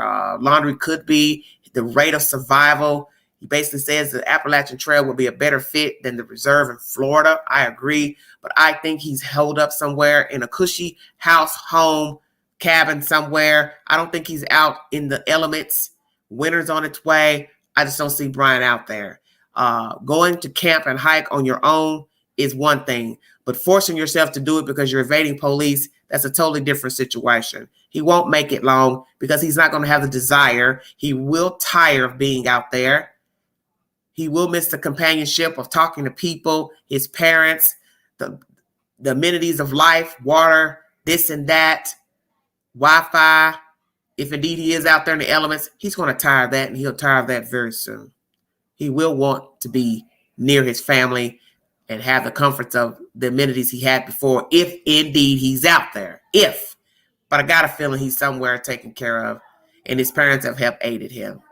Thank you all so much for joining me. I'll be back with more commentary pertaining to the story when I get it. Just prayers to the Petito family. This is a horrible situation to know that your child has died by the hands of a guy she was dating. She lived in the house with his parents. The parents have not complied with law enforcement to give any type of aid or information. They have not even talked to the parents. And that's why you know that he's complicit, Brian Laundrie, because everybody has avoided the parents. He avoided the parents. His parents avoided the Petitos, Schmidt's family, deliberately. And that's why I know he killed that girl. He stole her money. He could have easily settled the fraud charge, paid restitution, and be walking around until an indictment comes down for murder. He is a coward. And he could have easily left that girl's van out there and played possum when he got back to Florida. But he didn't. And now the cat's out of the bag. It is what it is. Thank you all so much for joining me. Thank you, new subscribers, the mods on deck. Thank you all for tuning in and hitting the panel. I will be back with more information about other said updates and stories. You all have a safe weekend. This is Everyday Shenanigans. Thank you all.